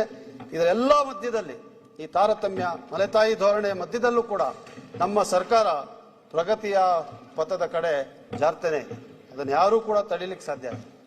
ಎಷ್ಟೇ ಟೀಕೆ ಮಾಡಿದ್ರು ಕೂಡ ಆರ್ಥಿಕ ಶಿಸ್ತನ್ನ ಕಾಪಾಡಿ ನಮ್ಮ ಮಾನ್ಯ ಮುಖ್ಯಮಂತ್ರಿಗಳು ಇದು ಈಗಾಗಲೇ ದಾಖಲೆಯ ಬಡ್ಜೆಟ್ಗಳನ್ನ ಕೊಟ್ಟಂತವ್ರು. ಯಾವ ಕಾರಣಕ್ಕೂ ಕೂಡ ನಾವು ಫೈನಾನ್ಸ್ ಡಿಸಿಪ್ಲಿನ್ ಆಕ್ಟ್ ಅನ್ನ ವೈಲೇಟ್ ಮಾಡಬಾರ್ದು ಅಂತ ಪದೇ ಪದೇ ಹೇಳಿ, ಅದು ಫಿಸಿಕಲ್ ಡೆಫಿಸಿಟ್ ಎಷ್ಟಿದ್ರೂ ಕೂಡ ಅದನ್ನ ನಿಯಂತ್ರಣದಲ್ಲಿ ಇಟ್ಕೊಂಡು, ಮತ್ತೆ ಡೆಟ್ GDP ರೇಷಿಯೋ ಅನ್ನ 25%, 26% ಒಳಗಡೆ ಇಟ್ಟು ಇವತ್ತು ಬಡ್ಜೆಟ್ ಅನ್ನು ಕೊಟ್ಟು ಬಹಳ ಮುಖ್ಯವಾಗಿ ಸಾಮಾಜಿಕ ಭದ್ರತೆ ಮತ್ತು ಸಾಮಾಜಿಕ ನ್ಯಾಯದ ಅಡಿ ಕಾರ್ಯಕ್ರಮಗಳ ಮೇಲೆ ಕಾರ್ಯಕ್ರಮಗಳನ್ನ ನಮ್ಮ ರಾಜ್ಯ ಸರ್ಕಾರ ಇವತ್ತು ನಮ್ಮ ಜನರಿಗೆ ಘೋಷಣೆಯನ್ನ ಮಾಡಿದೆ ಅಂತ ಬಹಳ ಹೆಮ್ಮೆಯಿಂದ ನಾನು ಇವತ್ತು ಹೇಳಲಿಕ್ಕೆ ಬಯಸ್ತೇನೆ. ನಮ್ಮ ಗ್ಯಾರಂಟಿಗಳು ಬಹಳ ಟೀಕೆ ಮಾಡಿಬಿಟ್ರು. ಗ್ಯಾರಂಟಿಗಳ ಬಗ್ಗೆ ನಾವು ಗ್ಯಾರಂಟಿಗಳನ್ನ ಕೊಟ್ಟಾಗ ಇದರಿಂದ ಏನಾಗ್ಬಿಡ್ತದೆ, ನಿಮ್ಮ ಕೈಯಲ್ಲಿ ಕೊಡಕ್ಕಾಗೋದಿಲ್ಲ ಅಂತ. ಇವತ್ತು ಕೂಡ ಮೊದಲನೇ ಅಧಿವೇಶನದಲ್ಲೇ ನಮ್ಮ ಮೇಲೆ ಪ್ರಾರಂಭ ಮಾಡಿದ್ರು, ನೀವು ಕೊಡೋದಿಲ್ಲ, ನಿಮ್ಮ ಕೈಲಿ ಕೊಡಕ್ಕಾಗಲ್ಲ ಅಂತ. ಕೊಟ್ಟ ಮೇಲೆ ಇದರಿಂದ ಯಾವ ಪ್ರಯೋಜನ ಆಗೋದಿಲ್ಲ, ಯಾರಿಗೂ ಸಿಕ್ಕಲಿಲ್ಲ. ನೇರವಾಗಿ ಇವತ್ತು ನೇರವಾಗಿ ಫಲಾನುಭವಿಗಳ ಖಾತೆಗೆ ಎಲ್ಲ ಪ್ರತಿಯೊಂದು ನಾವು ಕೊಟ್ಟಿರುವಂತ ಗ್ಯಾರಂಟಿ ನೇರವಾಗಿ ಹೋಗ್ತಾ ಇದೆ. 1,16,706 ಕೋಟಿ ಈ ಗ್ಯಾರಂಟಿಗಳಿಗೆ ನಾವು ಅಲೋಕೇಟ್ ಮಾಡಿರುವಂತದ್ದು. ಇದರ ಮೂಲಕ ಸಾಮಾಜಿಕ ಆರ್ಥಿಕ ಪರಿಸ್ಥಿತಿ ಏನಿದೆ, ಸೋಶಿಯೋ ಎಕನಾಮಿಕ್ ಇಂಪ್ಯಾಕ್ಟ್ ಸ್ಟಡಿಯನ್ನ ಕೂಡ ನಾವು ಮಾಡಿದ್ವಿ. ಇದಲ್ಲ ಆಹಾರ ಭದ್ರತೆ ಇರ್ಬೋದು ಮತ್ತು ಬಡತನದಿಂದ ನಿರ್ಮೂಲನೆಗಿರ್ಬೋದು ಆಗಿರುವಂತದ್ದೇನು ಅಂತ ಹೇಳೋದ್ರ ಬಗ್ಗೆ ಇವತ್ತು ವರದಿ ನಾವು ಕೊಟ್ಟಂತ ಗ್ಯಾರಂಟಿಗಳಿಂದ ಬಡತನ ಪರಿಹಾರಕ್ಕೆ ಮತ್ತು ಆಹಾರ ಭದ್ರತೆಗೆ ಆಗಿರುವಂತ ಪರಿಹಾರ ಏನು ಅಂತ ಹೇಳೋದಕ್ಕೆ ನಮ್ಮ ಹತ್ರ ವರದಿಗಳಿದೆ. ಮತ್ತು ಮಹಿಳೆಯರಿಗೆ ಅಧಿಕಾರ ಕೊಡುವಂಥದ್ದು, ಅವರು ಇದನ್ನ ಬಳಸಿರುವಂಥದ್ದು, ಆಹಾರಕ್ಕಿರ್ಬೋದು, ಔಷಧಿಗಿರ್ಬೋದು ಮತ್ತು ಶಿಕ್ಷಣಕ್ಕಿರ್ಬೋದು, ಇದೆಲ್ಲವೂ ಕೂಡ ಇವತ್ತು ವರದಿಯ ಮೂಲಕ ನಮ್ಮ ಮುಂದಿದೆ. ಈಗ ವರದಿಗಳನ್ನ ಓದುವಂಥದ್ದು ಅವಶ್ಯಕತೆ ಇಲ್ಲ, ಆದರೆ ಖಂಡಿತವಾಗಿ ನಾವು ಮಾಡಿರುವಂಥ ಸಾಧನೆ ನಾನು ಅಂಕಿಅಂಶಗಳ ಜೊತೆ ಬಹಳ ಬೇಗ ಹೇಳಿ ಮುಗಿಸ್ತೀನಿ. ನಾವು ಇವತ್ತು ನಮ್ಮ ರಾಜ್ಯದಲ್ಲಿ economic benchmark purchasing power ಏನಿದೆ, in conformity with the economic benchmark ಸಾಧಿಸುತ್ತಿದ್ದೇವೆ under the principle of universal basic income.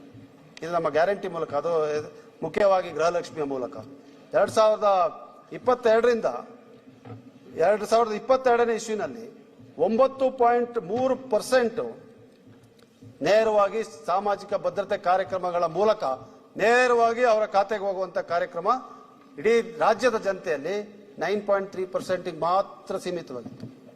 ಇವತ್ತು ಕೂಡ ನಮ್ಮ ಸಾಮಾಜಿಕ ಭದ್ರತೆಯ ಕಾರ್ಯಕ್ರಮಗಳೇನಿದೆ, ಸೋಷಿಯಲ್ ಸೆಕ್ಯೂರಿಟಿ ಸ್ಕೀಮ್ಸ್ ನಾವೇನ್ ಮಾಡಿದ್ವಿ, ಇನ್ಕ್ಲೂಡಿಂಗ್ ದ ಗ್ಯಾರಂಟೀಸ್, ಇದು ಎಕ್ಸ್ಪೆಕ್ಟೆಡ್ ಬಡ್ಜೆಟರಿ ಅಲೋಕೇಶನ್ ಇನ್ನ ಇವತ್ತು ಕೂಡ ನಾವು ಹೋಗ್ಲಿಕ್ಕೆ ಸಾಧ್ಯ ಆಗಲಿಲ್ಲ. ಇವತ್ತಿಗೂ ಕೂಡ ಹೋಗ್ಲಿಕ್ಕೆ ಇಷ್ಟೆಲ್ಲ ಕೊಟ್ಟು ಕೂಡ ಅದರಿಂದ ಪ್ರತಿ ವರ್ಷ ನಮ್ಮ ಸರ್ಕಾರ ಇನ್ನಷ್ಟು ಹೆಚ್ಚು ಇಂಥ ಕಾರ್ಯಕ್ರಮಗಳನ್ನ ಘೋಷಣೆ ಮಾಡಿಕೊಂಡೇ ಬರ್ತಾ ಇದೆ. 9.3% ಡೈರೆಕ್ಟ್ ಕ್ಯಾಶ್ ಟ್ರಾನ್ಸ್ಫರ್ ಇದ್ದಂತ ಸಂದರ್ಭದಿಂದ ಇವತ್ತು 72.7% ಈ ರಾಜ್ಯದ ಜನತೆಗೆ ನೇರವಾಗಿ ಸಾಮಾಜಿಕ ಭದ್ರತಾ ಕಾರ್ಯಕ್ರಮ ನೇರವಾಗಿ ಅವರ ಖಾತೆಗಳಿಗೆ ಮುಟ್ಟುವಂತ ಕೆಲಸ ಇದೆ. ಯಾರು ಮಧ್ಯವರ್ತಿಗಳಿಲ್ಲ, ಯಾರು ಕೂಡ ಮಧ್ಯವರ್ತಿಗಳಿಲ್ಲ. 9.3% 2022ರಿಂದ ಇವತ್ತು 72.7%, 72.7%. ಇವತ್ತು ನಾನು ಬರೀ ಗೃಹಲಕ್ಷ್ಮಿ ವಿಚಾರದಲ್ಲಿ ಮಾತಾಡ್ತಾ ಇದ್ದೀನಿ. ಶಕ್ತಿ ಯೋಜನೆ ಅಡಿಯಲ್ಲಿ ಇವತ್ತು ಪ್ರತಿಯೊಬ್ಬ ಮಹಿಳೆ 1,500ರಿಂದ 2,000 ರೂಪಾಯಿಯನ್ನ ಉಳಿತಾಯ ಮಾಡ್ತಾ ಇದ್ದಾರೆ. 19% ಇನ್ ದ ಸ್ಟೇಟ್, ರಾಜ್ಯದಲ್ಲಿ 19% ಮತ್ತು ಬೆಂಗಳೂರು ನಗರದಲ್ಲಿ 34% ಜನ ಒಳ್ಳೆ ಉದ್ಯೋಗವನ್ನ ಪಡ್ಕೊಂಡಿದ್ದಾರೆ ಶಕ್ತಿ ಯೋಜನೆಯಿಂದ. ಎಲ್ಲ ವರದಿ ಆಧಾರಿತವಾಗಿ ಮಾತಾಡ್ತಾ ಇದ್ದೀನಿ. ಶಕ್ತಿ ಯೋಜನೆಯಿಂದ ಆಗಿರುವಂತಹ ಲಾಭಗಳ ಬಗ್ಗೆ ಹೇಳ್ತಾ ಇದ್ದೀನಿ. ಅನ್ನಭಾಗ್ಯದಿಂದ ಹಸುವು ಮುಕ್ತವಾದಂಥ ಕರ್ನಾಟಕದ ಕನಸು ಏನಿದೆ ಅದು ಇವತ್ತು ನೆನಸಾಗುವಂತ ಹಾದಿಯಲ್ಲಿ ನಾವಿದ್ದೇವೆ.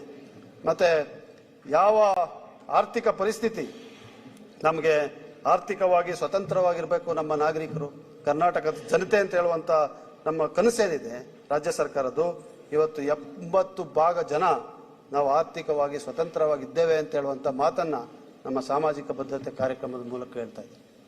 ನಾನು ಕೆಲವು ಉದಾಹರಣೆಗಳನ್ನ ತಮಗೆ ಕೊಡಲೇಬೇಕಾಗುತ್ತೆ ಈ ಸಂದರ್ಭದಲ್ಲಿ. ನಮ್ಮ ಬರೀ ಗೃಹಲಕ್ಷ್ಮಿ ವಿಚಾರದಲ್ಲಿ ಹೇಳ್ಬೇಕಾದ್ರೆ ಪತ್ರಿಕೆಗಳಲ್ಲಿ ಬಂದಿರೋದನ್ನ ಹೇಳ್ತಾ ಇದ್ದೀನಿ. ಪ್ರಜಾವಾಣಿ ಪತ್ರಿಕೆಯಲ್ಲಿ ಬಂದಂಥದ್ದು, ಗೃಹಲಕ್ಷ್ಮಿ ಹಣದಲ್ಲಿ ಎಮ್ಮೆಗಳನ್ನ ಖರೀದಿಸಿದ ಸೊಸೆ, ಗೃಹಲಕ್ಷ್ಮಿ ಹಣ ಕೂಡಿಟ್ಟು ವಾಷಿಂಗ್ ಮಿಷಿನ್ ಖರೀದಿಸಿದ ಮಹಿಳೆ, ವಿಜಯ ಕರ್ನಾಟಕ. ಗೃಹಲಕ್ಷ್ಮಿ ಹಣ ಸರ್ಕಾರಿ ಶಾಲೆಗೆ ದೇಣಿಗೆ ನೀಡಿದ ಆಶಾ ಕಾರ್ಯಕರ್ತೆ, ಸಮಾಜ ಸೇವೆಯನ್ನ ಕೂಡ ಮಾಡ್ತಾ ಇದ್ದಾರೆ ನಾವು ಕೊಡ್ತಾ ಇರುವಂತ ಕಾರ್ಯಕ್ರಮದ ಮೂಲಕ. ಹೊಲಿಗೆ ಯಂತ್ರ ಖರೀದಿಗೆ ನೆರವಾದ ಗೃಹಲಕ್ಷ್ಮಿ, ಇದು ಕೂಡ ಪ್ರಜಾವಾಣಿಯಲ್ಲಿ ಬಂದಿರುವಂಥದ್ದು. ಹೀಗೆ ಅನೇಕ ಮಹಿಳೆಯರು ಗೃಹಲಕ್ಷ್ಮಿ, ಶಕ್ತಿ ಇಂಥ ಯೋಜನೆಯ ಮೂಲಕ ಗೃಹಲಕ್ಷ್ಮಿ ಹಣದಲ್ಲಿ ಮುಳ್ಳು ಕಂಟಿ ತೆರವು ವ್ಯವಸಾಯ ಮಾಡಲಿಕ್ಕೆ ಅವಕಾಶ ಮಾಡಿಕೊಟ್ಟು ಓದ್ತಾ ಹೋದ್ರೆ ಇಡೀ ದಿವಸ ಓದ್ಬೋದು. ಇಂಥ ಹಲವಾರು ಮಹಿಳೆಯರು, ಬಡತನದಲ್ಲಿದ್ದಂಥವರು, ಶೋಷಣೆಗೆ ಒಳಗಾದಂಥವರು, ಇವರಿಗೆ ನಮ್ಮ ರಾಜ್ಯದಲ್ಲಿ ನೆರವನ್ನ ನಮ್ಮ ಗ್ಯಾರಂಟಿ ಮೂಲಕ ಕೊಟ್ಟಿದ್ದೇವೆ ಅಂತ ಹೇಳುವಂಥದ್ದು ಬಹಳ ಬಹಳ ಹೆಮ್ಮೆಯ ವಿಚಾರ ಅಂತ ಮಾನ್ಯ ಅಧ್ಯಕ್ಷರೇ ನಾನು ಇವತ್ತು ಹೇಳಲಿಕ್ಕೆ ಬಯಸ್ತಾ ಇದ್ದೀನಿ. ಇದಲ್ಲದೆ ನಾವು ಗ್ಯಾರಂಟಿಗಳಲ್ಲಿ ಅನ್ನಭಾಗ್ಯದ ಮೂಲಕ ಈಗಾಗಲೇ ಹೇಳಿದ್ದೀನಿ, ಯುವ ನಿಧಿ ಯೋಜನೆ ಅಡಿಯಲ್ಲಿ 28% ಜನರಿಗೆ ಸ್ಕಿಲ್ ಡೆವಲಪ್ಮೆಂಟ್ ಆಗಿದೆ, 20% ಜನಕ್ಕೆ ಆರ್ಥಿಕವಾಗಿ ಸ್ವತಂತ್ರರಾಗಿದೆ. ಇದು ಯುವ ನಿಧಿ ಯೋಜನೆಯಲ್ಲಿ ಮಾಡಿರುವಂತ ಕೆಲಸ. ಮತ್ತೆ ಇದಷ್ಟೇ ಇಷ್ಟಕ್ಕೆ ನಾವು ಸೀಮಿತವಲ್ಲ. ಇದನ್ನ ಗ್ಯಾರಂಟಿ ಸರ್ಕಾರ ಅಂತ ಹೇಳ್ತಾರೆ. ಬರೀ ಗ್ಯಾರಂಟಿಗೆ ಸೀಮಿತ ಅಲ್ಲ. ಈ ಗ್ಯಾರಂಟಿ ಆಗಿದ ಮೇಲೆ ನಂತರನೂ ಕೂಡ ಅನೇಕ ಕಾರ್ಯಕ್ರಮಗಳನ್ನ ಕೊಟ್ಕೊಂಡ್ ಬಂದಿದ್ದೀವಿ. ಅದು ಮಹಿಳೆಯರಿಗೆ, ರೈತರಿಗೆ ಮತ್ತು ಬಡವರಿಗೆ. ಅಕ್ಕಪಡೆ ಎಂಬಂತ ಯೋಜನೆಯನ್ನ ಪ್ರಾರಂಭ ಮಾಡಿದ್ದೀವಿ. ಕೃಷಿ ಭಾಗ್ಯ ಅಂತ ಹೇಳುವಂತ ಯೋಜನೆ ಅಡಿಯಲ್ಲಿ ಇವತ್ತು 3,735 ಹೊಂಡಗಳನ್ನು, ಕೃಷಿ ಹೊಂಡಗಳನ್ನ 200 ಕೋಟಿ ರೂಪಾಯಿ ವೆಚ್ಚದಲ್ಲಿ ಈ ರಾಜ್ಯದಲ್ಲಿ ನಡೆದಿದೆ. ಮತ್ತೆ ಮಳೆ ಅತಿವೃಷ್ಟಿ ಆಗಿದೆ ಈ ವರ್ಷ. ಬಹಳಷ್ಟು ಭಾಗದಲ್ಲಿ ಮಳೆ ಹಾನಿಯಾದಂತ ಸಂದರ್ಭದಲ್ಲಿ 14.21 ಲಕ್ಷ ಹೆಕ್ಟೇರ್ ನಷ್ಟಕ್ಕೆ SDRF ಅಡಿಯಲ್ಲಿ 1,032 ಕೋಟಿಯನ್ನ ಸೇರಿಸಿದ್ವಿ. 1,032 ಕೋಟಿಯನ್ನ ಸೇರಿಸಿ 2,250 ಕೋಟಿಗೆ ಬ್ಯಾಂಕ್ ಅಕೌಂಟ್ಗೆ 14,21,615 ಪೀಡಿತವಾದಂತ ರೈತರ ಖಾತೆಗೆ ಹಣವನ್ನ ಕೊಡುವಂತ ಕೆಲಸವನ್ನು ಮಾಡಿ ಈ ವರ್ಷ ಆಗಿರುವಂತದ್ದನ್ನು ಹೇಳ್ತಾ ಇದ್ದೀನಿ. ಮಳೆ ಹಾನಿಯಿಂದ ಆಗಿರುವಂತದ್ದನ್ನು ಹೇಳ್ತಾ ಇದ್ದೀನಿ. ಮತ್ತೆ ಕ್ಷೀರಭಾಗ್ಯ, ಕ್ಷೀರಧಾರೆ ಅಂತ ಹೇಳುವಂತ ಕಾರ್ಯಕ್ರಮದ ಮೂಲಕ ಹಾಲು ಉತ್ಪನ್ನಕರಿಗೆ ಬಾಕಿ ಇದ್ದಂತ 600 ಕೋಟಿ ಹಿಂದಿನ ಸರ್ಕಾರದ್ದು, ಅದನ್ನ ಪೂರೈಸುವಂತ ಕೆಲಸವನ್ನು ಮಾಡಿದ್ದೇವೆ. 4,130 ಕೋಟಿಯನ್ನ ಅವರಿಗೆ ಟ್ರಾನ್ಸ್ಫರ್ ಮಾಡುವಂತ ಕೆಲಸವನ್ನು ಕೂಡ ಮಾಡಿದ್ವಿ. ಅನುಗ್ರಹ ಯೋಜನೆ ಅಡಿಯಲ್ಲಿ 95.41 ಕೋಟಿ ರೂಪಾಯಿಯಲ್ಲಿ ಕುರಿ ಮತ್ತು ಮೇಕೆ ಸಾಗಾಣಿಕೆ ಸಹಕಾರವನ್ನ ಕೊಡುವಂತ ಕೆಲಸ ಮಾಡಿದ್ವಿ. 379 ಲಕ್ಷ ದನಕರುಗಳಿಗೆ ವ್ಯಾಕ್ಸಿನೇಷನ್ ಅನ್ನ ಮಾಡುವಂತ ಕೆಲಸ ಮಾಡಿದ್ವಿ. ನಮ್ಮ ಮೀನುಗಾರರಿಗೆ ಹೊಸ ಯೋಜನೆ, ಮೀನುಗಾರರಿಗೆ ಪ್ರತಿಯೊಬ್ಬರಿಗೂ ಕೂಡ 300 ಲೀಟರ್ ಅವರ ಬೋಟ್ಗಳನ್ನ, ದೋಣಿಗಳನ್ನ ಸಾಗಿಸಲಿಕ್ಕೆ 300 ಲೀಟರ್ಗೆ 35 ರೂಪಾಯಿ ಪ್ರತಿ ಲೀಟರ್ ಅಂತೆ ನಾವು ಅವರಿಗೆ ಸಬ್ಸಿಡಿಯನ್ನ ಕೊಟ್ಟು ಅವರಿಗೆ ಸಹಕಾರವನ್ನ ಕೊಡುವಂತ ಕೆಲಸವನ್ನು ಮಾಡಿದ್ದೀವಿ ಮಾನ್ಯ ಅಧ್ಯಕ್ಷರೇ. ಮತ್ತೆ ನಮ್ಮ ಈ ಬಾರಿ ನಮ್ಮ ರೈತರು, ಮಾವಿನ ಹಣ್ಣು ಬೆಳೆಸುವಂಥ ರೈತರಿಗೆ ಭಾಳ ದೊಡ್ಡ ಆಘಾತ ಉಂಟಾಗಿದೆ. ಅವ್ರು ಭಾಳ ತೊಂದರೆಯಲ್ಲಿದ್ದು, ಆ ಸಂದರ್ಭದಲ್ಲಿ ಮಾನ್ಯ ಮುಖ್ಯಮಂತ್ರಿಗಳೇ ಖುದ್ದಾಗಿ ಸಭೆಗಳನ್ನು ನಡೆಸಿ ರೈತರ ಜೊತೆ ನಿಲ್ಲುವಂಥ ಕೆಲಸವನ್ನು ಮಾಡಿದ್ದಾರೆ. 41 ಕೋಟಿ ರೂಪಾಯಿ ಪರಿಹಾರವನ್ನು 14,917 ರೈತರಿಗೆ, ಕೋಲಾರ ಮತ್ತು ಚಿಕ್ಕಬಳ್ಳಾಪುರ ಜಿಲ್ಲೆಯಲ್ಲಿರುವಂಥ ರೈತರಿಗೆ, ಮಾವು ಬೆಳೆಗಾರರಿಗೆ ನೆರವನ್ನು ಕೊಡುವಂಥ ಕೆಲಸವನ್ನು ಮಾಡಿದ್ದೇವೆ. ಕಬ್ಬು ಬೆಳೆಗಾರರ ಪರಿಸ್ಥಿತಿ, ಕಬ್ಬು ಬೆಳೆಗಾರರು ಬಂದಂಥ ಸಂದರ್ಭದಲ್ಲಿ ಅವರಿಗೆ ಕೂಡ 300 ಕೋಟಿ ರೂಪಾಯಿಯ ವೆಚ್ಚದಲ್ಲಿ ಅವರಿಗೆ ಸಹಕಾರವನ್ನು ಕೊಡುವಂಥ ಕೆಲಸವನ್ನು ನಮ್ಮ ಸರ್ಕಾರ ಮಾಡಿದೆ. ಮತ್ತು ತೂರ್ ದಾಲ್, ಮೆಕ್ಕೆಜೋಳ, ಇದು ಡಿಸೆಂಬರ್ ತಿಂಗಳಲ್ಲಿ ಆದಂಥ ಸಮಸ್ಯೆ. ಡಿಸೆಂಬರ್ನಲ್ಲೇ ಅವ್ರನ್ನ ಕೊಂಡ್ಕೊಳ್ಳುವಂಥ ಕೆಲಸ ಮಾಡಿದ್ರು ಜನವರಿ ಬದಲಲ್ಲಿ. ಮತ್ತೆ ಮೆಕ್ಕೆಜೋಳ 2400 ಸಪೋರ್ಟ್ ಪ್ರೈಸ್ ಅನ್ನ ಮತ್ತೆ ಮಾನ್ಯ ಮುಖ್ಯಮಂತ್ರಿಗಳೇ ಖುದ್ದಾಗಿ ಕೇಂದ್ರದ ಸಚಿವರ ಜೊತೆ ಚರ್ಚೆ ಮಾಡಿದ ನಂತರ ಅವರು ಕೂಡ ಸಹಾಯ ಮಾಡುವಂತ ಹೆಜ್ಜೆಯನ್ನ ತಗೊಂಡಂತದ್ದು ನಿರ್ದೇಶನವನ್ನ ನಾವು ಮರೀಲಿಕ್ಕೆ ಸಾಧ್ಯ ಇಲ್ಲ. 100 ಕೋಟಿ ರೂಪಾಯಿ ವೆಚ್ಚ ಮಾಡಿ PDS ಸ್ಕೀಮ್ ಅಧೀನಲ್ಲಿ ನಾವು ಮೆಕ್ಕೆಜೋಳವನ್ನು ಖರೀದಿ ಮಾಡುವಂತ ಕೆಲಸವನ್ನು ಮಾಡಿದ್ದೇವೆ. 2400 ಅವರಿಗೆ ಸಪೋರ್ಟ್ ಪ್ರೈಸ್ ಅನ್ನು ಕೊಡುವಂತ ಕೆಲಸವನ್ನು ಕೂಡ ಮಾಡಿದ್ದೀವಿ. ಇದಲ್ಲದೆ ಕುಡಿಯೋ ನೀರಿನ ಯೋಜನೆ ಮತ್ತು ವ್ಯವಸಾಯಕ್ಕೆ ನೀರಾವರಿ ಮತ್ತು ಕುಡಿಯೋ ನೀರಿನ ಯೋಜನೆ, KC valley, HN valley, Vrishabhavathi valley, 70 ಕೆರೆಗಳನ್ನ ಬೆಂಗಳೂರು ನಗರ ಜಿಲ್ಲೆ, ಗ್ರಾಮೀಣ ಜಿಲ್ಲೆ ಮತ್ತು ತುಮಕೂರಿನಲ್ಲಿ ತುಂಬಿಸುವಂತ ಕೆಲಸ ಈ ಯೋಜನೆಗಳ 3 ಯೋಜನೆಗಳ ಮೂಲಕ ಮಾಡಿ ನಾವು ಕುಡಿಯೋ ನೀರಿನ ಸಮಸ್ಯೆಗೆ ಮತ್ತು ನೀರಾವರಿಗೆ ಸಹಕಾರವನ್ನ ಈ ಸರ್ಕಾರ ಕೊಟ್ಟಿದೆ. 9,000 ಬೋರ್ವೆಲ್ ಅನ್ನ ಪರಿಶಿಷ್ಟ ಜಾತಿ ಮತ್ತು ಪರಿಶಿಷ್ಟ ಪಂಗಡಕ್ಕೆ ಸೇರಿದಂತ ರೈತರಿಗೆ ಕೊಡುವಂತ ಕೆಲಸವನ್ನು ಮಾಡಿದ್ದೀವಿ. ಚೆಕ್ ಡ್ಯಾಮ್ ಮತ್ತು ಲಿಫ್ಟ್ ಇರಿಗೇಷನ್ ವರ್ಕ್ಸ್ ಇದಲ್ಲದೆ ಮತ್ತೆ ಬಹಳ ಐತಿಹಾಸಿಕವಾದಂತಹ ಒಂದು ನಿರ್ಣಯವನ್ನ ಮುಖ್ಯಮಂತ್ರಿಗಳ ನೇತೃತ್ವದಲ್ಲಿ ಸಂಪುಟ ಸಭೆ ಕೈಗೊಂಡಿದೆ. ಅಪ್ಪರ್ ಕೃಷ್ಣ ಪ್ರಾಜೆಕ್ಟ್ಗೆ ನೀರಾವರಿಯ ಬಹಳ ದೊಡ್ಡ ಯೋಜನೆ ನಿಂತೋಗಿತ್ತು. ಅದ್ ನಾನು ಮಾತು ಕೊಟ್ಟಿದ್ದೀನಿ, ಭರವಸೆ ಕೊಟ್ಟಿದ್ದೀನಿ, ಇದನ್ನ ಮಾಡಲೇಬೇಕು, ಅದು ಎಷ್ಟೇ ತೊಂದರೆ ಆಗಲಿ. ಗ್ಯಾರಂಟಿ ಕೊಟ್ಟು ದಿವಾಳಿ ಆಗ್ಬಿಟ್ಟಿರುವಂತ ಸರ್ಕಾರ ಇವತ್ತು 75,563 ಎಕರೆ ಭೂ ಪರಿಹಾರಕ್ಕೋಸ್ಕರ ಲ್ಯಾಂಡ್ ಎಕ್ವಿಸಿಷನ್ 75,563 ಏಕರ್ಸ್ ಕನ್ಸೆನ್ಶುವಲ್ ಆಗಿ ಅವರಿಗೆ ಪರಿಹಾರವನ್ನ 30 ಲಕ್ಷ ಮತ್ತು 40 ಲಕ್ಷ ರೂಪಾಯಿಯಂತೆ ಯಾವ ಮುಳುಗಡೆ ಪ್ರದೇಶ ಇದೆ ಅವರಿಗೆ ಘೋಷಣೆಯನ್ನ ಮಾಡಿದ್ದೇವೆ. 25 ಲಕ್ಷ ಮತ್ತು 30 ಲಕ್ಷ ನೀರಾವರಿ ಕೆನಾಲ್ಗಳನ್ನ ಕಟ್ಟಲಿಕ್ಕೋಸ್ಕರ ಬಳಕೆ ಆಗಿರುವಂತಹ ಜಮೀನಿಗೆ ಇವತ್ತು ಘೋಷಣೆಯನ್ನು ಮಾಡಿದ್ದೀವಿ. ಬಹಳ ದೊಡ್ಡ ಹೊರೆ ಇದಾದರೂ ಕೂಡ ಇದನ್ನ ಮಾಡಲೇಬೇಕು. ಯಾವ ಕಾರಣಕ್ಕೂ ಕೂಡ ಈ ಭಾಗದ ರೈತರಿಗೆ ನಾವು ಅನ್ಯಾಯ ಬಿಡೋದಿಲ್ಲ. ಅವರ ಜಮೀನನ್ನ, ಅವರ ಭೂಮಿಯನ್ನ ಏನು ನಾವು ಬಳಸಲಿಕ್ಕೆ ಇದ್ದೇವೆ ಮುಂದಕ್ಕೆ, ಅದಕ್ಕೆ ಪರಿಹಾರವನ್ನ ಕೊಟ್ಟೇ ನಿಲ್ತೀವಿ ಅಂತ ಹೇಳಿ ಒಂದು ಅಪ್ಪರ್ ಕೃಷ್ಣ ಪ್ರಾಜೆಕ್ಟ್ ಅನ್ನ ರಾಷ್ಟ್ರೀಯ ಮಟ್ಟದ ಪ್ರಾಜೆಕ್ಟ್ ಆಗಿ ಘೋಷಣೆ ಮಾಡಬೇಕು ಅಂತ ಹೇಳುವಂತ ರೆಸೊಲ್ಯೂಷನ್ ಕೂಡ ಮಾಡಿ ಇವತ್ತು 59,181 ಎಕರೆಗಳಿಗೆ ನೀರಾವರಿ ಪ್ರದೇಶವಾಗಿ ಮಾಡ್ಲಿಕ್ಕೋಸ್ಕರ ಈ ಕಾರ್ಯಕ್ರಮ, ಈ ಯೋಜನೆ ಸಹಕಾರ ಆಗ್ತದೆ ಅಂತ ಹೇಳುವಂತದನ್ನ ಹೇಳಬೇಕಾಗ್ತದೆ.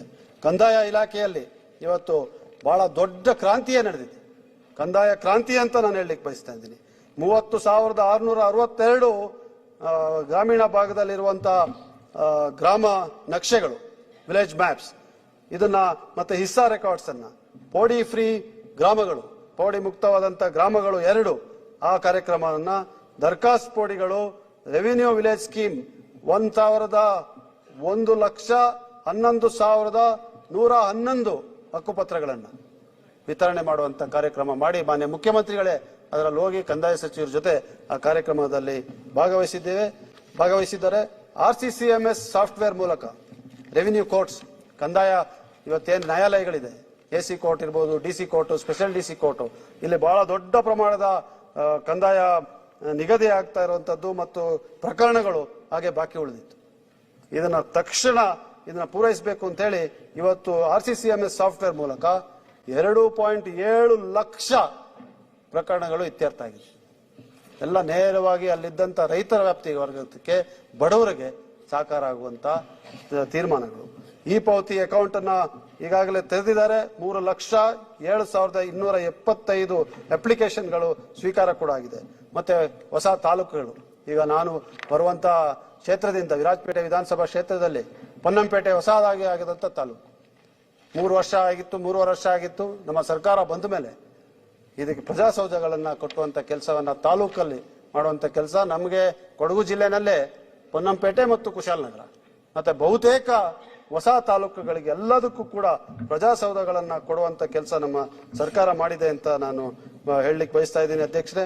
ಮತ್ತೆ ಪೆನ್ಷನ್ ಅನ್ನ ಕೊಡುವಂಥದ್ದು, ನೇರವಾಗಿ ಹಣ ಪಾವತಿ ಆಗುವಂಥದ್ದು 10,835 ಜನಕ್ಕೆ ನೇರ ಪಾವತಿ ಡಿಬಿಟಿ ಮೂಲಕ ಡೈರೆಕ್ಟ್ ಟ್ರಾನ್ಸ್ಫರ್ ಮೂಲಕ ಮಾಡಿದ್ದಾರೆ.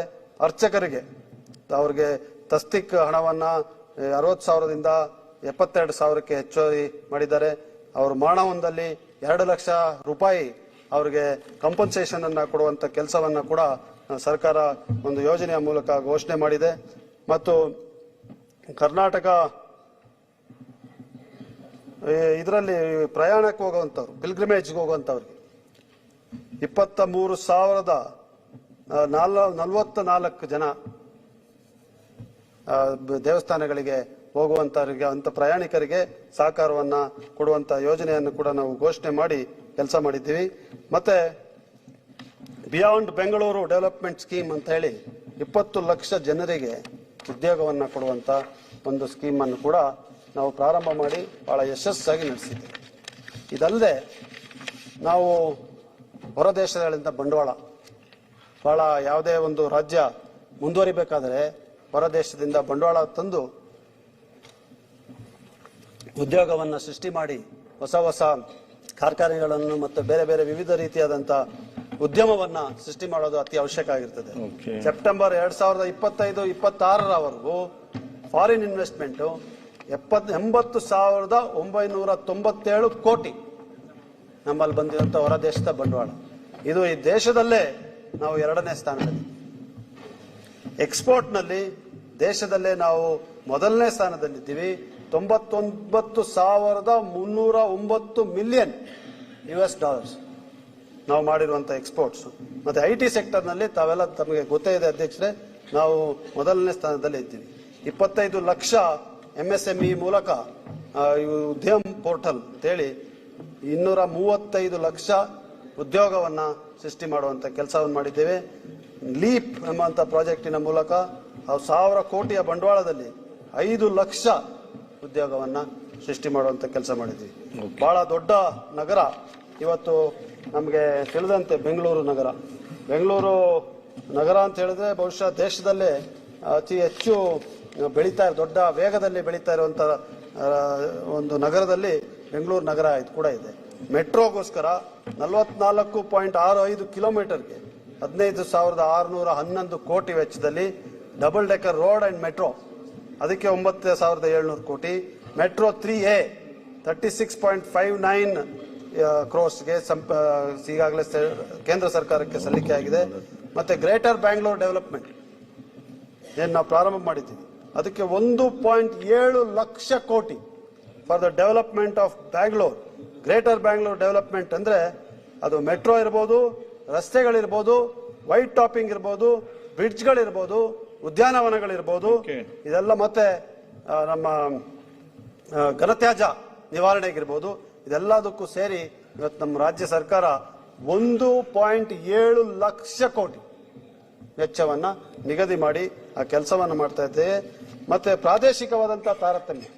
ಪ್ರಾದೇಶಿಕ ತಾರತಮ್ಯವನ್ನ ಹೊರಗಾಕಬೇಕು ಮತ್ತು ನ್ಯಾಯವನ್ನ ದೊರಕಿಸಬೇಕು. ಎಲ್ಲ ಸಮಸ್ತ ಕರ್ನಾಟಕ ಬೆಳಿಬೇಕು, ಸಮಗ್ರ ಕರ್ನಾಟಕ ಬೆಳಿಬೇಕು, ಅಭಿವೃದ್ಧಿಯ ಕಡೆ ಹೋಗ್ಬೇಕು ಅಂತ ಹೇಳುವಂತ ಕನಸಿನ ಅಡಿಯಲ್ಲಿ ಇವತ್ತು 5,000 ಕೋಟಿಯನ್ನ KKRDB ಕಲ್ಯಾಣ ಕರ್ನಾಟಕ ಡೆವಲಪ್ಮೆಂಟ್ಗೋಸ್ಕರ ಮೀಸಲಿಟ್ಟು, ಮತ್ತೆ ಮಾನ್ಯ ಮುಖ್ಯಮಂತ್ರಿಗಳು CMIDP chief ministers development programme ಇದರ ಅಡಿಯಲ್ಲಿ 8,000 ಕೋಟಿಯನ್ನ ಬಡ್ಜೆಟ್ನಲ್ಲಿ ಮೀಸಲಿಟ್ಟು ಇವತ್ತು ಆ ಎಲ್ಲ ಕಾರ್ಯಕ್ರಮಗಳು ಕೂಡ ಪ್ರಾರಂಭ ಆಗುವಂತ ಹಂತದಲ್ಲಿದೆ.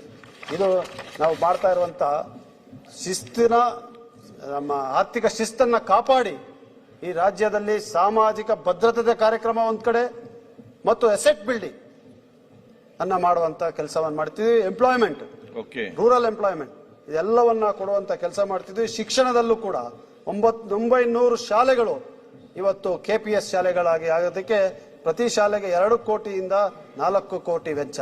LKG ಇಂದ 12ನೇ ಕ್ಲಾಸ್ವರೆಗೂ ಒಂದೇ ಕಡೆ ನಡಿಬೇಕು ಅಂತ ಹೇಳುವಂಥದ್ದು.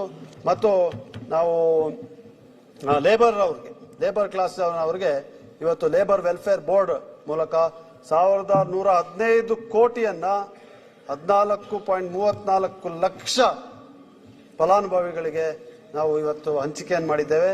ಮೊಬೈಲ್ ಹೆಲ್ತ್ ಕ್ಲಿನಿಕ್ಸ್ ಘಟಕಗಳು, ಇಲ್ಲಿ ಕಾರ್ಮಿಕರಿಗೋಸ್ಕರ ಇರುವಂತ ಘಟಕಗಳಲ್ಲಿ ನಾವು 6.75 ಲಕ್ಷ ಫಲಾನುಭವಿಗಳಿಗೆ ಸೇವೆಯನ್ನು ಸಲ್ಲಿಸಿದ್ದೇವೆ. 42 ರೆಸಿಡೆನ್ಷಿಯಲ್ ಶಾಲೆಗಳನ್ನ ಈ ಕಾರ್ಮಿಕರ ಮಕ್ಕಳಿಗೋಸ್ಕರ ಪ್ರಾರಂಭವನ್ನು ಮಾಡಿದ್ದೇವೆ. ಅಂಬೇಡ್ಕರ್ ಕಾರ್ಮಿಕರ ಅಡಿನಲ್ಲಿ 91,638 ಕಾರ್ಮಿಕರು ಇವತ್ತು ನೋಂದಣಿಯಾಗಿರ್ತಾರೆ. ಗಿಗ್ ವರ್ಕರ್ಸ್ ಇದು ಕೂಡ ನಮ್ಮ ಪಕ್ಷದ ಬಹಳ ದೊಡ್ಡ ಯೋಜನೆ. ಇದರ ಅಡಿಯಲ್ಲಿ 10,468 ಜನ ಇದರಲ್ಲಿ ಇನ್ಶೂರೆನ್ಸ್ ಅನ್ನ ಪಡೆಯಲಿಕ್ಕೆ ರಿಜಿಸ್ಟರ್ ಆಗಿದ್ದಾರೆ.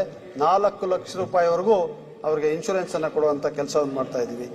ಹೀಗೆ ಕಾರ್ಮಿಕ ಇಲಾಖೆಗೆ ಮತ್ತು ಕಾರ್ಮಿಕರಿಗೆ ಮತ್ತು ಅವರ ಕುಟುಂಬಸ್ಥರಿಗೆ ಹಲವಾರು ಕಾರ್ಯಕ್ರಮಗಳನ್ನ, ಯೋಜನೆಗಳನ್ನ ಘೋಷಣೆ ಮಾಡಿ ಅವರ ನೆರವಿಗೆ, ಬಡವರ ನೆರವಿಗೆ ಸರ್ಕಾರ ಮುಂದಾಗಿದೆ ಅಂತ ಹೇಳಲಿಕ್ಕೆ ಬಯಸ್ತಾ ಇದ್ದೀನಿ.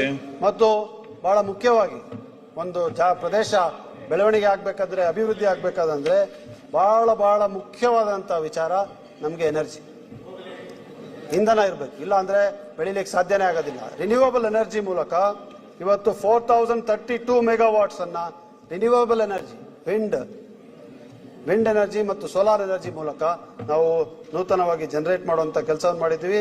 28,000 ಮಿಲಿಯನ್ ಯೂನಿಟ್ಸ್ ಎಲೆಕ್ಟ್ರಿಸಿಟಿಯನ್ನ ಜನರೇಟ್ ಮಾಡಿದ್ವಿ. 41,000 transformers, 10,943 kilometre HT lines, 6,038 LT lines ಅನ್ನ ವಿವಿಧ ಭಾಗದಲ್ಲಿ ಕರ್ನಾಟಕ ರಾಜ್ಯದಲ್ಲಿ ಕೊಡುವಂತ ಕೆಲಸ ಮಾಡಿದ್ವಿ. ಕುಡಿಯೋ ನೀರಿಗೆ ಈಗಾಗಲೇ ನಾನು ಹೇಳಿದಂತ ಯೋಜನೆಗಳಲ್ಲದೆ ಗಂಗಾ ಕಲ್ಯಾಣದ ಮೂಲಕ 11,727 ಬೋರ್ವೆಲ್ಗಳನ್ನು ಕೊಟ್ಟಿದ್ವಿ. ಮತ್ತೆ ನಮ್ಮ ಟ್ರಾನ್ಸ್ಪೋರ್ಟ್ಗೆ ಬಂದಾಗ ಹೊಸ ಬಸ್ಗಳನ್ನ 489 ಹೊಸ ಬಸ್ಗಳನ್ನ ಪ್ರಾರಂಭ ಮಾಡಿದ್ದೇವೆ. ಇನ್ನ 5,339 ಹೊಸ ಬಸ್ಗಳನ್ನ ಕೊಂಡುಕೊಳ್ಳುವಂತ ಯೋಜನೆ ಹಾದಿಯಲ್ಲಿದೆ. 5,809 ಅಲ್ಲಿ ಕೆಲಸಕ್ಕೆ ಅವ್ರನ್ನ ಸೇರಿಸುವಂತ ರೆಕ್ರೂಟ್ಮೆಂಟ್ ಅನ್ನ ಮಾಡಿದ್ವಿ. 5,809 ಜನನ ರೆಕ್ರೂಟ್ ಮಾಡುವಂತ ಕೆಲಸ ಮಾಡಿದ್ವಿ. ಸಾಮಾಜಿಕ ನ್ಯಾಯದ ಕಾರ್ಯಕ್ರಮಗಳನ್ನ ಹೇಳ್ಬೇಕಾದ್ರೆ ಇದನ್ನ ಬಹುಶಃ ಬಿಡ್ಲಿಕ್ಕೆ ಸಾಧ್ಯನೇ ಇಲ್ಲ. ಇಂಟರ್ನಲ್ ರಿಸರ್ವೇಶನ್ ನಾವು ಕೊಟ್ಟಿದ್ದೀವಿ. ಇದು ಐತಿಹಾಸಿಕ ಅಂತ ನಾನು ಹೇಳಲಿಕ್ಕೆ ಬಯಸ್ತಾ ಇದ್ದೀನಿ ಮಾನ್ಯ ಅಧ್ಯಕ್ಷರೇ. ಯಾರಿಗೂ ಕೂಡ ಬಹುಶಃ ಮಾನ್ಯ ಸಿದ್ದರಾಮಯ್ಯನವರ ಬದ್ಧತೆ ಇಲ್ಲದೆ ಇದನ್ನ ಕೊಡ್ಲಿಕ್ಕೆ ಸಾಧ್ಯನೇ ಆಗ್ತಾ ಇದೆ. ಅದರಿಂದ ನಾನು ಈ ನಾಡಿನ ಜನತೆ ಪರವಾಗಿ ಅವರಿಗೆ ಅಭಿನಂದನೆಗಳನ್ನು ಸಲ್ಲಿಸ್ತೀನಿ. ಯಾವ ರಿಪೋರ್ಟ್ ಅನ್ನ ತಕ್ಷಣ ಪಡೆದು ಜಸ್ಟಿಸ್ ನಾಗಮೋಹನ್ ದಾಸ್ ಅವರ ಕಡೆಯಿಂದ ವರದಿಯನ್ನ ಪಡೆದು ಅವರ ವರದಿಯನ್ನು ಆಧರಿಸಿ ಸಂಪುಟ ಸಭೆಯಲ್ಲಿ ಸುದೀರ್ಘವಾದಂತ ಚರ್ಚೆಗಳನ್ನು ಮಾಡಿ ಅವರ ಸಂಪುಟ ಸಭೆಯಲ್ಲಿದ್ದಂತ ಎಲ್ಲ ಅವರ ಸಹೋದ್ಯೋಗಿಗಳೊಂದಿಗೆ ಚರ್ಚೆಯನ್ನು ಮಾಡಿ ಅವರು ಇಂಟರ್ನಲ್ ರಿಸರ್ವೇಶನ್ ಕೊಡುವಂತ ಕೆಲಸವನ್ನು, ಮೀಸಲಾತಿಯನ್ನು ಕೊಡುವಂತ ಕೆಲಸ ಏನ್ ಮಾಡಿದ್ದಾರೆ, ಇದು ಐತಿಹಾಸಿಕವಾದಂತ ಒಂದು ತೀರ್ಮಾನ.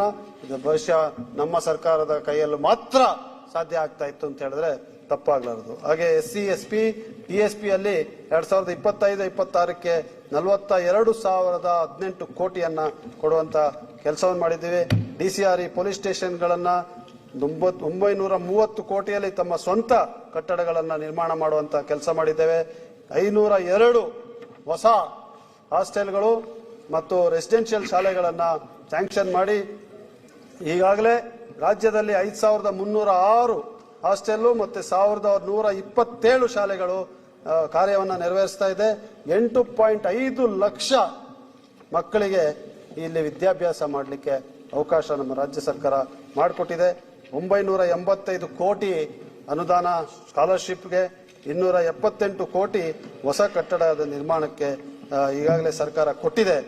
ಅದಲ್ಲದೆ ಅಲ್ಪಸಂಖ್ಯಾತರ ಅಭಿವೃದ್ಧಿಗೂ ಕೂಡ 100 ಮೌಲಾನಾ ಆಜಾದ್ ಶಾಲೆ ಮತ್ತೆ LKG ಇಂದ PUCಗೆ ಹೋಗುವಂಥದ್ದು, ಮತ್ತೆ ಬೌದ್ಧರಿಗೆ ಸಿಖ್ ಅವರಿಗೆ, ಪಾರ್ಸಿಗೆ 100 ಕೋಟಿ, 250 ಕೋಟಿ ಕ್ರೈಸ್ತ ಅಭಿವೃದ್ಧಿ ನಿಗಮಕ್ಕೆ ಕೂಡ ಸರ್ಕಾರ ಕೊಟ್ಟು ಎಲ್ಲ ವರ್ಗದ ಜನರು, ಹಿಂದುಳಿದ ವರ್ಗದವರು, ಓಕೆ, ಪರಿಶಿಷ್ಟ ಜಾತಿ, ಪರಿಶಿಷ್ಟ ಪಂಗಡ, ಅಲ್ಪಸಂಖ್ಯಾತರು, ಎಲ್ಲ ಬಡವರು, ಮಹಿಳೆಯರು, ಕಾರ್ಮಿಕರು, ರೈತರು ಎಲ್ಲರಿಗೂ ಕೂಡ ಇವತ್ತು ಸಹಕಾರವನ್ನು ಕೊಟ್ಟು ಅಭಿವೃದ್ಧಿಯನ್ನು ಕೊಟ್ಟು ಐತಿಹಾಸಿಕವಾದಂಥ ಕಾರ್ಯಕ್ರಮಗಳನ್ನು ಘೋಷಣೆ ಮಾಡಿ ಅಳವಡಿಸಿ ಕಾರ್ಯರೂಪಕ್ಕೆ ತಂದಿರುವಂಥ ಕೀರ್ತಿ ನಮ್ಮ ರಾಜ್ಯ ಸರ್ಕಾರಕ್ಕೆ ಸೇರ್ತದೆ ಅಂತ ನಾನು ಇವತ್ತು ಹೇಳ್ತಾ ಇದ್ದೀನಿ.